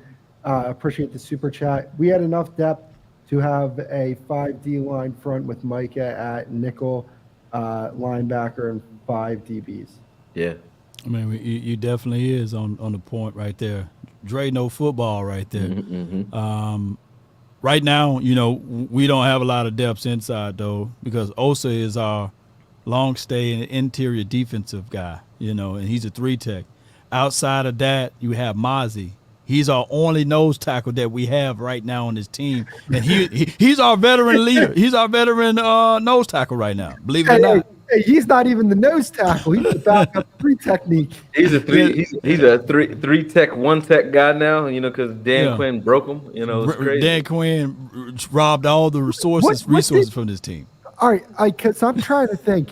Was there anything on tape that screamed pass rusher from Mozzie? Never. Like, because Never. when I watched his tape, I was like, oh, I really like this pick because, you know, I think this is going to solidify our run defense. Right. And then it was definitely a point for them to try and make him a pass rusher. But that's there's nothing that pisses me off more than, oh, well, this guy does this really good. Let's try and turn him into this. Like, Hey, he robbed all of our resources, man. We did. Hey, we got no depth at linebacker, no depth at defensive interior. Look, man, that's some sabotage trickery right there, man. On the fly, when you look at it, he robbed all of our resources. Yeah, that was wild. It didn't hit me until now. I'm just not. How we don't got no linebackers? None. You know, And we got no interior defensive guys. None. Also, right now is our only interior guy because Navid Gallimore is gone, right? Yeah. And Mozzie. So yeah. And then you got your guy. You know, you got Who? Chauncey. Chauncey's Yeah. flex guy. He flex I guy. like Chauncey. I actually like Chauncey at defensive end more so, but they push him inside because he got that size to him. But I don't think you think he gonna beat out Junior though, Fihoko? beat him out. I think This year? Fihoko is going to be a guy that you look at as more of a D-Law type, strong side defensive end. And you look at Chauncey as your guys like Tyrone Crawford back in the day as a flex guy. He can move up and down the line of scrimmage. So I don't think it's about beating him out. I think it's just about getting to his number. And it's about what positions are you going to use him in to get him there. Because when you look at Zimmer's history, he likes large Carlos Dunlap type of defensive ends. He likes those guys. So I think Chauncey and Fihoko are stronger in this locker room. So is Sam Williams, though. They're stronger in this locker room than they were last year because of what Zimmer likes. And before you read that super chat, can I just tell Koye to do this right quick for me? Yeah. There's one guy I had my eyes on, man, for a long time, but he's a scheme fit guy. He's not like a guy that can do it by himself, and he was cut the other day. But I'm thinking that, dude, if he can stay healthy, he comes over here, he'll get right back into his mode. His name is J.C. Jackson. Look him up, man. He was a scheme fit guy. He played for the Patriots. He used to have he used to average at least 8 to 9 INTs a season. When it was time to pay him, he went over to the Chargers. That scheme. That's number 27. Yeah. Just do some investigation, man, on him, man. And I think that with Zim, he will fit right in like a glove here. And now you don't have to worry. And I know I like Gilly. I like him.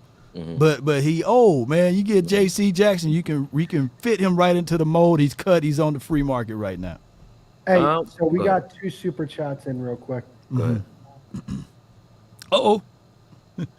He done got himself up out of He here. cut himself off. All right, he said Dan sold us out. How you stay zone when you been playing man to man all year. The fuck. Yeah. Hey. When I accidentally clicked like the back thing on my mouse. And I was like, as soon as I hit it, I'm like, oh, this is taking me somewhere that I don't want to go. Right. And then we got a $9.99 super chat from Otis. People want Dak gone, but before Dak got here, Dallas only made the playoffs 7 times in 19 years. For those that want him gone, what the fuck do we replace an all-pro quarterback with and get better? Be real. Oh, hold up. Unexpected, like a mixtape catch you at the crib if you're reading this is too late. Man. Cooper Rush time, baby, or Trey Lance. Yeah. Oh, man. Hey, cooking with that super chat, no doubt about it, man. Yeah, go ahead. What were you going to say? Now I was going back to we were talking about the defense. You were talking about J.C. Jackson for a second, but talking about the defense in general, like what Zim is going to do with these guys and what type of scheme he's going to run. It's one where I think that you have guys that are going to step up and give you the best of what they have. We weren't putting guys in position, in my opinion, to be the best version of themselves. We were asking guys to do, whatever Quinn wanted them to do, kind of fitting them to his scheme from a sense that, like, you do it the way I want you to do it, so to speak, versus let me build a scheme around what I have and what you guys might be best at. You know what I mean? So I hear them talking about, I'm reading them talk about Mozzie in the chat. And I'm like, when you look at a guy like him and say, what were his strengths? He was a wall that didn't get off, and he was immovable until he lost 30 pounds. So Yeah. I look at that and say that's what I think, Zimmer's going to get back to. And he's obviously going to, put an emphasis on linebacker. But his main claim to fame, honestly, and you hit it on the head, Law, is secondary. Like, Zim is a guy that gets coverage sacks. His pass rushers, I know people say Danielle Hunter, but his pass rushers weren't the thing. They were getting pressure because of the amount of time quarterbacks were forced to hold the ball, because Zim shows you so many weird different looks and tries to make you play after the snap. It gives you an extra second or two to get to him. And we saw with that lack of press in the Eagles game what it meant to Micah Parsons when he's winning in half a second and the ball is still out. When you're dealing with Hurts at that, getting the ball out that quick is because you're not smothering the line of scrimmage, and that's what Zim's going to do. So a J.C. Jackson type of guy, Gilly even is fine with his Zim, because Gilly's not going to take. Zim's not going to take Gilly and put him 15 yards off the ball on a regular. He's gonna get him on the line of scrimmage and make him press and put him right in your face, but also give him help inside or over the top at times where the quarterback might not be expecting it, allowing Gilly to take different risks because of his understanding of the scheme. Yeah. Somebody say go get Eddie, but I like Eddie Jackson, but I don't want him. He ain't gonna beat out Wanye. He ain't gonna beat out Wanye. He ain't gonna beat out Wanye though. So I don't know about you guys. I like the fact that Mike Zimmer's on a 1-year contract. And I think because of that, I think he's been chomping at the bits to get back. And this is his last ticket in the NFL, to be honest with you. Right. So I think that this defense is going to go crazy next year.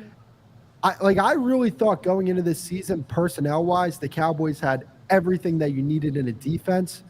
And I had really high expectations for the defense. And, it was a good defense, no doubt about it. But the problem was there were glaring holes, and they didn't address those glaring holes. And even when they did address it, the front office, when they brought in Rashaan Evans, Dan Quinn was like, nah, I'm straight. You know what I'm saying? I'm just going to roll with a 205-pound defensive back that everybody's just going to run at, all day. So, I do think that level of context needs to be added when it came to the defense. Like, this is not a personnel problem with this defense. They have everything you need on that defense. It's just, is Zimmer a guy that's going to be able to utilize the talent to its best ability? I think he will be, which is why, when we talk about what's the difference between next year's team and this year and last year's team is going to be, I think a more consistent defense, to me, is something that I think we should expect as fans going into the next season. Yeah, when you look at Zimmer's double A gap scheme, and when you look at the way he performed with the guys he had, I know people are going to argue with me, but I don't think his defense were better than our defense, but they weren't more talented than the players that we had. So his scheme was making those guys better, all of them. You know what I mean? I think he has a better safety room here. Yeah, Harrison Smith, which I think individually 1-to-1 is probably better than any guy that we have in the safety room, right? Because he can do a lot. But when you look at the entire room of 4 or 5 safeties, we have a better overall safety group. When you look at linebacker, obviously he's going to do something there. But when we got Barr, I think Kendricks is crazy talented. But when we had Barr, we looked at Barr like he's kind of limited. So I know he was injured when he came to us, but when you look at the things he was able to do with the Barr and get the best out of him, when you look at it, the way he sets up his defensive line and then his secondaries as well, I mean, I think that we have a lot of talent here for him to work with.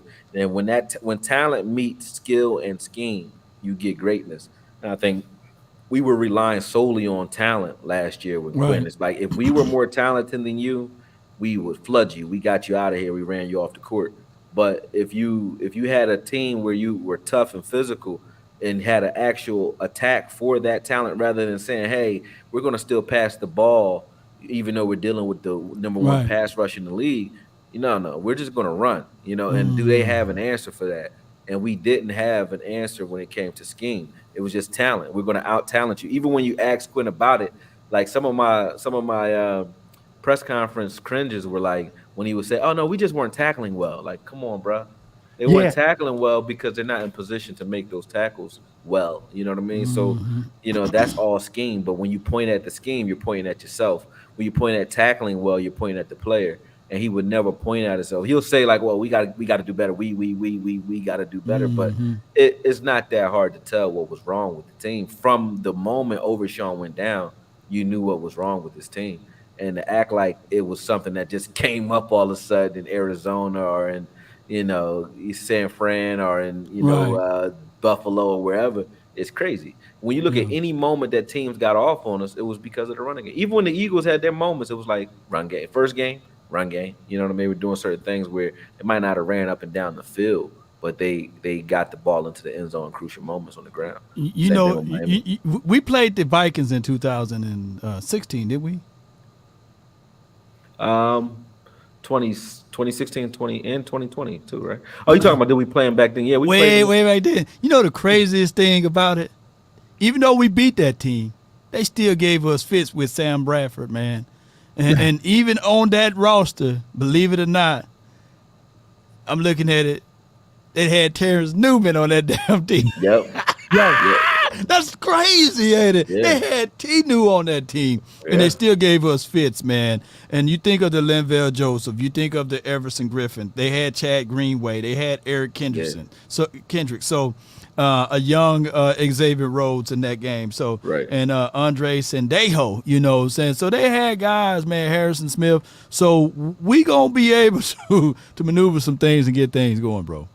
Hey, to piggyback off something that Okoye said, there was nothing that pissed me off more in a press conference than when Dan Quinn went out there after that Bills game and said, "Oh, well, I mean, the reason why we let up so many yards on the ground is because we didn't tackle well enough." Okay, why didn't you tackle well enough? Because you were playing defensive backs as linebackers, bro. Get your up there, contain the damn ball. This is why we do it. Too many missed tackles. Let's go. We're too damn soft. We never heard. Look, he got them damn binoculars on way up there in the press box. Man, get your butt down there, man. Bro. Let people know. I listened to that press conference, and I was like, "Shut up, bitch."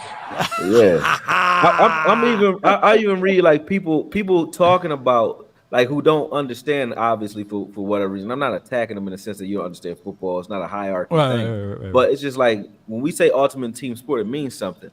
Because I see people saying Hankins wasn't that good, right? And Mozzie wasn't good. I've seen plays. I've watched every game multiple times. And when you look at a defensive line that, let's say, is containing a guy or forcing a cut, and there's no linebacker in that gap, or there's no linebacker funneling that traffic from hitting his right gap back into that defensive tackle, those defensive tackles don't do as much. So when you look at what Hankins was doing on the field, I watched him winning his reps, but you can win the rep, and then, if there's a back door or there's a linebacker that's not in position, or if that running back knows, I don't care what this defensive tackle does, I'm gonna press the gap to get him to, choose a gap, and then I'm cutting it back at his linebacker no matter what, because I know they can't deal with this offensive line that's getting to the second level at those guys. So I don't look at Hankins or Mozzie or Osa or even Chauncey as guys that weren't playing well. I look at it as if you don't have linebackers that set the tone, it doesn't matter how well you look in the front, because when you look at what we did to stop the run, it was only when we came out with 5-man fronts up front. So those were the guys when we did stop the run that were stopping the run. It wasn't the second level. So that's a big issue that they gotta address in the draft, man. And I can't wait for us to, just solidify that linebacker core, because I think that we have a lot of talent up front that are getting disrespected from some of the things that we didn't see on that second level. Hey, and I want to add something to that, right? Like Hankins is a good nose tackle, all right, but he's, the disrespect that I saw on Jonathan Hankins this year, I didn't really understand it, because you're paying the guy like $1.5 million, right? And he's far outplayed his contract. Like, is this guy, Dexter Lawrence, Vita Vea, DJ Reader, Grover Stewart, is he on that tier? Like, no, he's not. But you're not paying him as a guy. Yeah. So the production that you got from Jonathan Hankins this year, I think like he's a good player. I'd love to have him back on the team, whether it's as depth or whether it be your main nose tackle. I mean, the guy by no means was average or bad. Like, he was a good nose tackle. And it's another fold to this, man. And I want to get these super chats in. Yeah. Go ahead and read the super chat out. Okay, gotcha. Yeah. Great show, that Detroit game. Oh, Dwayne Brown, $10 super chat. Appreciate that. Great show, that Detroit game. Quinn put guys in position to help Detroit 10 yards off the ball. That's 30 feet. Yeah. We have a $4.99 super chat from Saiton Tropes. If they extend Dak, the freed up cap space needs to be spent on mid to high tier free agents that can turn weakness into a strength. Example, linebacker, defensive tackle, running back. I'm definitely on board, and I think maybe not at running back. I mean, I wouldn't be opposed to it, but definitely at those other positions. Really good defensive tackles can recreate the line of scrimmage. Yeah. You can push. Put that up again one more time. Let me see what it said. Yeah, real good DTs can recreate the LOS. Okay, like push back the LOS. Mm-hmm. All right. So, but with that, you got to have. And I'm not throwing any shade at Dirday. Aiden Dirday, salute to him. Man. And no shades at Scott McCurley and Darian Thompson. I'm gonna I'm gonna let y'all two be the villains, man. Y'all be the villains. But I talked to a certain trainer that's in this area, and they were saying, like, basically, man, when I get guys, I got to unteach what they done learned badly, and that's a bad thing. And I get it, Dirt A, he's going off to be a DC, but anywhere else he wouldn't have probably got that type of opportunity. When you think of people like, I know a certain trainer that trained Justin Matabuke, right, on the off season on things that he needed to work on, improve far as his feet work, far as his hand placement and rips and disengagement. He said that, man, if you look at Mozzie, just look at Mozzie, not look at what he did this year. But let me tell you, if he fool around and get his hands on a true coach that know what the hell they doing, then you may can get a Justin Matabuke. I'm not saying it, but he said it. And those are things that you got to do from a training situation. Mm-hmm. These guys name me one person that from the defensive tackle or defensive line in general that got better since they've been here. Thank you for saying that, man. I was like, come on, man. When you look at what Al Harris did to the defensive back room, you can see guys clearly getting better. Even when guys go down, you saw guys getting better, right? When you look at the linebacker room, that did not happen. And when you look at the defensive line, you had D-Law, who plays wild anyway, and he did his thing. But as far as getting better, taking a guy like D-Law and scheming him in the position to do more, no. Didn't have the Osa scheming him in the position, moving him around in the spots where he could be more effective. We didn't see that. We didn't see these guys using Chauncey the way Chauncey should be used, Hankins, and then what they did to Mozzie was a travesty. We didn't see any Fehoko at all. He's a 4th-round pick. You didn't get to see him. You know what I mean? Sam Williams is going backwards. He still looks like a rookie when it comes to his discipline.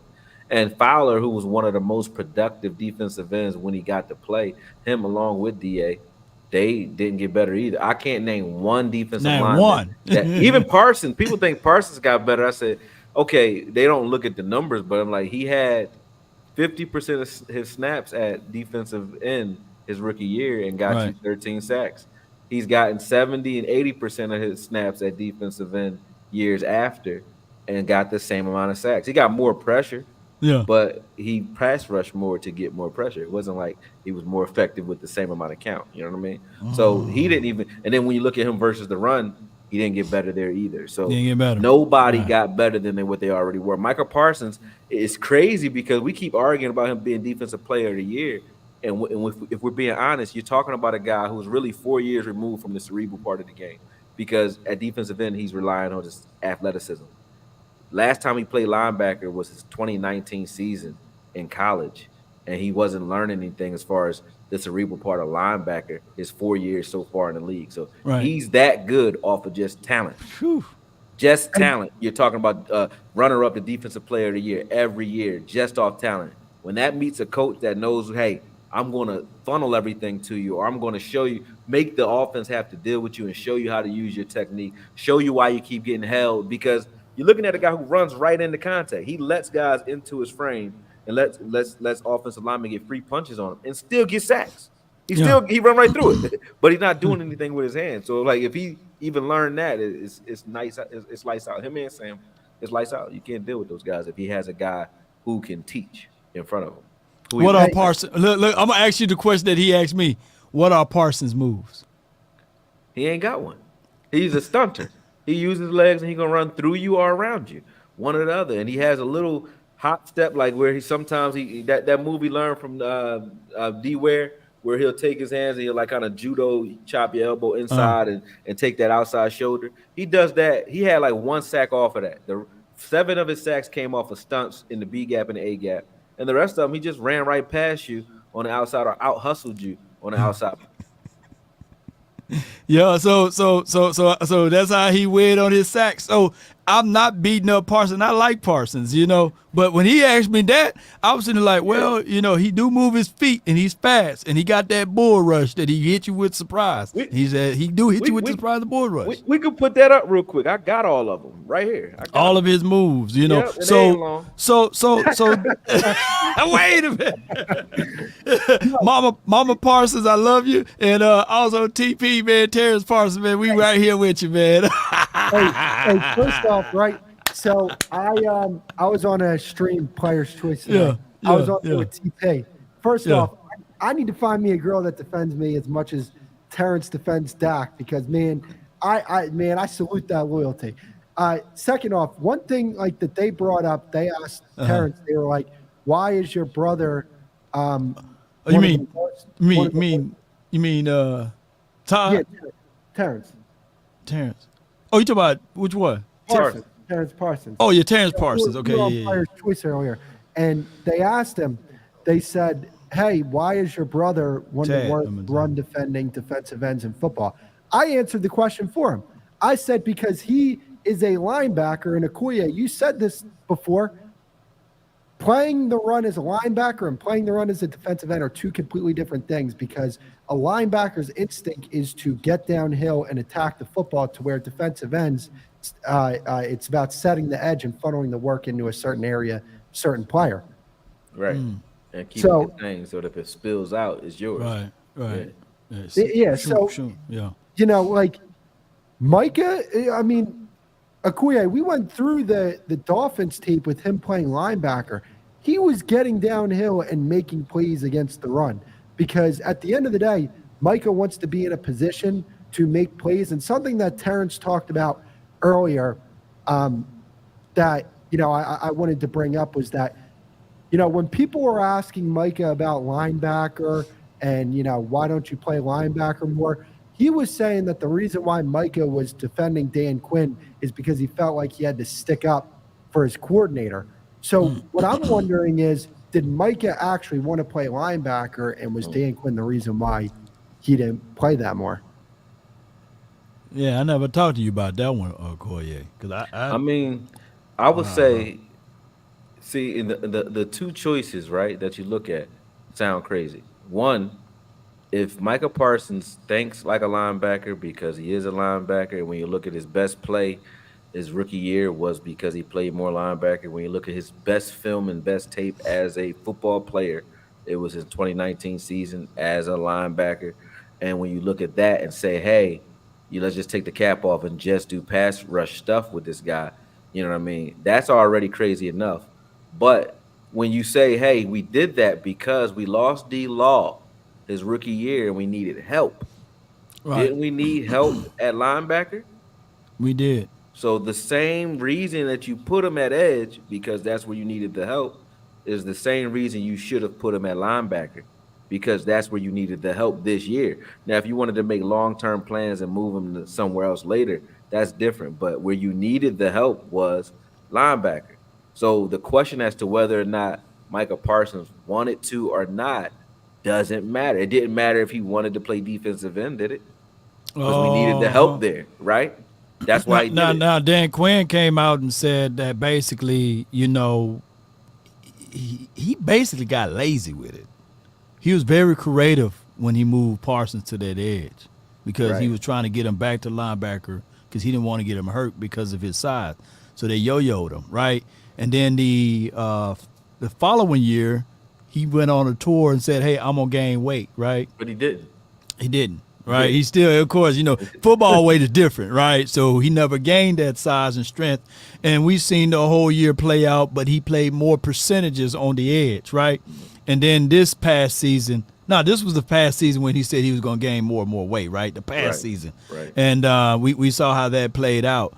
Now Parsons' words was that there were packages for him to play linebacker, but the man upstairs didn't put him in that spot or call those packages. And he was basically saying that it wasn't his fault. Right. Hey, and Law, that's great that you brought that up. Because when he says, hey, we had packages where I could have played linebacker, put that where you want to put it. He told you where to put it. He told you exactly where to put it. Yeah. Because what I get from that is, all right, if those packages aren't being called, I'm assuming that's coming from your coordinator. Right. So it has no choice but to come from Dan Quinn. You're right. Like there's no doubt about that, man. Go ahead. Hey, but no, I'm getting what he's saying. If I wanna make my resume look pretty, my resume would look pretty by me taking this guy named Parsons and getting Defensive Player of the Year, and also by me being this a genius of using Marquise Bell at linebacker and playing and winning all of these games. I think that Dan Quinn, to me, checked out. I think that he already foreseen that, hey, after this offense started rolling, he knew that for sure that Mike McCarthy was going to keep this team. Right. I think that if we were to end the season by week 5, Dan Quinn would have been the head coach here. Yeah. And it's crazy that turnaround that he had, because for Dan Quinn to fall from grace the way he did with 3-12-5 seasons is crazy too. But when you look at the things that he did when he came here, like he didn't. I look at patterns. I'm real good at patterns, right? Right. Dan Quinn's best defenses always had linebackers. Yeah, KJ Wright and Wagner. You know what I'm saying? He had Deion Jones and Oloku, right? Then he comes here, and you bring Neal with you, to play linebacker, and then you run that back and follow it up with Marquise Bell. It don't make sense. That's not even in your. What was your stubbornness in relation to that? Because it was never in his MO before. So why did he do it when he came here? It doesn't even make sense. Like, it didn't make any sense to me, because he never did it before. None of his good defenses ever were devoid of good linebacker play. So it's like, the importance of the position because you've done this before. You know what I mean? So it doesn't make any sense for him to come here with the experiment and do, what he did. It just didn't make any sense. Curse at middle linebacker. You had, Wilson playing linebacker. You had Bell playing linebacker. You had Clark, who never looked like he knew where he was, playing linebacker.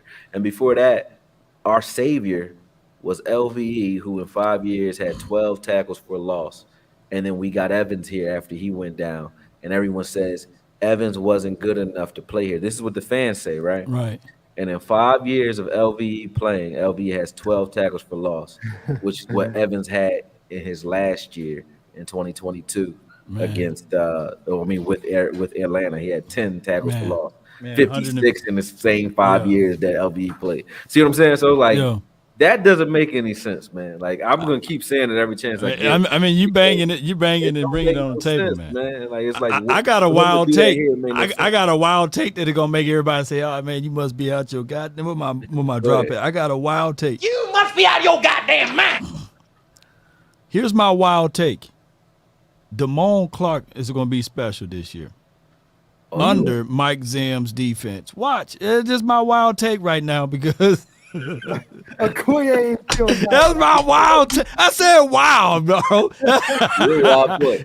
I'm a wild boy, man. I think he's going to be why, right? special. I think he's going to be special. I'm Break it gonna down. tell you why. Like, even when you look at a guy like Mozzie, right, and you say, Uh-huh. "Hey, he didn't play well." When the guys are doing certain things on the field, you can see Right. what you can work with, right? Yeah. You're like, Mozzie didn't play well every game, but he had games where I'm like, "Oh shit, oh, look at that." You know what I mean? He had moments where I'm like, "I can work with that." Oh, do more of this. You know what I mean? Tell me the game where you saw Damone Clark play and say, "We can build around this skill set right here." It won't be. It won't be last year. This right here. You had to go to 2022. You had to go to 2022. No. Look at that. Look at that. Show Look at me that Bear. again. Look at that Bears tape. Look at that Bears tape. Oh. Look at the Bears tape. Look at the Bears. I know you. See, I know you're a linebacker at heart. Yeah. So, You hey, gotta show me more than one game, man. hey. What Yo. Scout say? All you need is one I game. haven't seen- What I Scout haven't- say? This entire year, I ain't seen one play where I was like, if he wasn't there on that play, we wasn't making that play. I ain't seen him make one of them. I saw Bell do that a couple times, even though he was out True, of but he was position. size. You know. I never saw Clark make a play where it's like Clark blew that up. All right, Clark wasn't there. He blew that up by accident. He read it wrong. He read wrong sometimes, but when it's right, it looked good. No, nothing. Not a one. Nothing. Not one time you don't do that. No. Yeah. You had 100 tackles. I ain't see one play where it's like you made this play.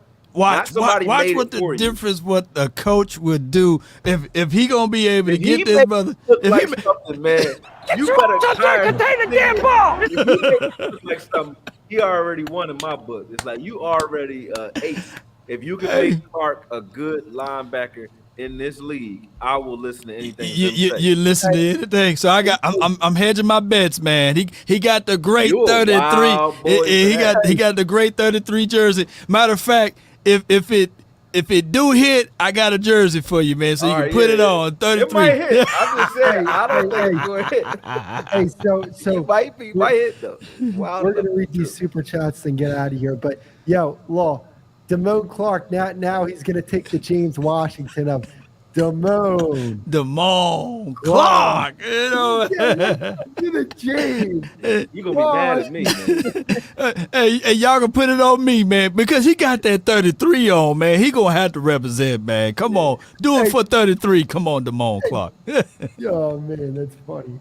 That's a wild take, though. That's a wild take. Had the James Washington on him. All right, so we got Stephen Poe with another super chat, $4.99. We appreciate that. What will Zimmer do with Clark, Overshown, Fowler, endurance, cut or keep? So I'll start off with this one. I think Clark and Overshown will be on the team, and I don't think Fowler is going to be on the team, nor do I think Dante is going to be on the team. Dorrance. Yeah, I think Fowler is mad because he didn't get the playing time he should have gotten with his level of production. He could probably see something elsewhere. I think they would probably benefit from having him back, but I don't know if he'll come back outside because Fowler can be a 10-sack guy somewhere else if they let him start. He can start and give you 10 sacks, 8 to 10 sacks easy, just off of talent alone. But so I don't know if he comes back. But the other two are going to play. I think Overshawn is going to be a guy that he uses like Kendricks because he has good range and aggressiveness, sideline to sideline. And Clark is going to be a backup. I don't think Clark is going to start here. You think Overshawn going to be the weak side? What do you see out of Overshawn? I think he's a Kendricks, your will linebacker. He needs a more – he likes middle linebackers like Barr who are more like, or Burfict who are like more like hammers. They play like, they play strong side or Sam style linebacker, get downhill, meeting guards before the trap and sealing stuff, spilling stuff back to their smaller guy. Because when you looked at Barr and Kendricks, Barr was a hammer and Kendricks was like just the cleanup crew, you know what I mean, and cover guy. So it's going to be, I think, Overshawn, your Kendricks type of player, and he's going to go get us a guy that can be that anvil for him as well, and also use Parsons in that role sometimes too. Yeah, I don't see Mike being on his team right now, right? So it's going to happen as far as draft. Yeah, I mean, you're obviously going to draft one. There's nobody on the team right now that can be that hammer for you. So he's going to draft one, but I think he's also going to rotate Parsons in that position too. You don't look at a guy like Parsons, his ability. He got 7 sacks. 7 of his sacks were from the A-gap. You don't look at that and say, I'm never going to put him there. I just don't. That would be a mistake if you say, if you just sit down at Zimmer and you just football common sense and just watch Micah Parsons' film and say, how can I create the most disruption with this guy? And if there ain't no way that you come up with just edge. There's no way. No way. If you do, then God bless you. Yeah. We got another super chat here. Dre. From Andre Robinson, $10. Appreciate the super chat. Great run defense requires complementary parts, unselfishness, and will. The man next to you has to be in lockstep with run fits, funneling the ball carrier to punishment, just like the movie 300. Because there's my song. This is where we hold them. This is where we fight. Yeah, you got to hold them and fight, man. Oh, yeah, man. yeah. That's good. That's a great super chat by Dre, though. He's right on the money. He brought the fire with his super chats, man. Law, you got some great super chats here, man. Koye, you got some great super chats in here as well. Fellas, it was an honor working with you guys. Sure. You know what I'm saying? I was on the big stage with you guys. I've been in the minor leagues. Now I had to graduate to the big stage with you guys. You know what I'm saying? So I hope I held my own up here. But this is definitely something we're gonna have to do again, guys.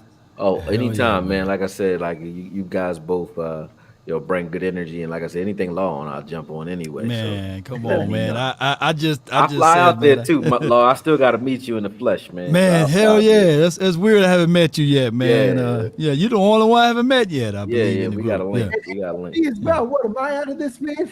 Hey, we that Philly product, man. Both of us that Philly product. Both so y'all, we both right got down to the fly street. out there. Yeah, we got to fly out there. Yes, man, indeed, you got to man. come over here, Law, if you want to. Oh, hey, man, somebody tell me I got to come over to Philly, man. I got a lot of people that follow me and watch me over there on that side. I actually was going to call you yesterday about Natchez. I'll hit you offline.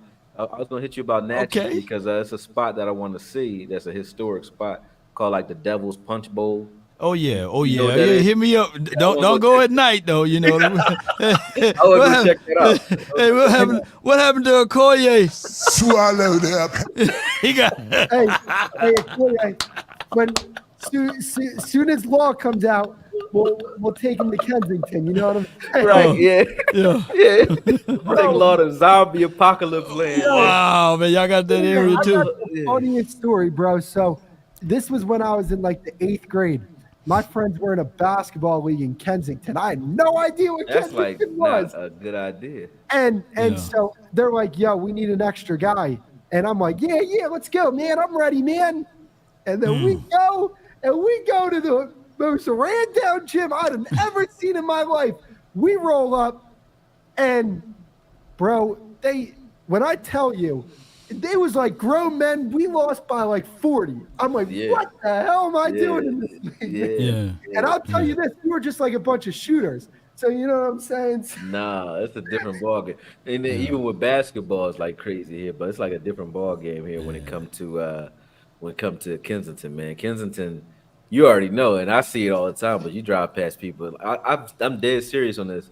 Me and my fiance just drove past this guy who had like what you call like alligator arm or something like that. Like an abscess on his arm. Dang. He pulled the skin off his arm and was walking across the street, leaking his whole arm, just going. But he not like running like this is an emergency.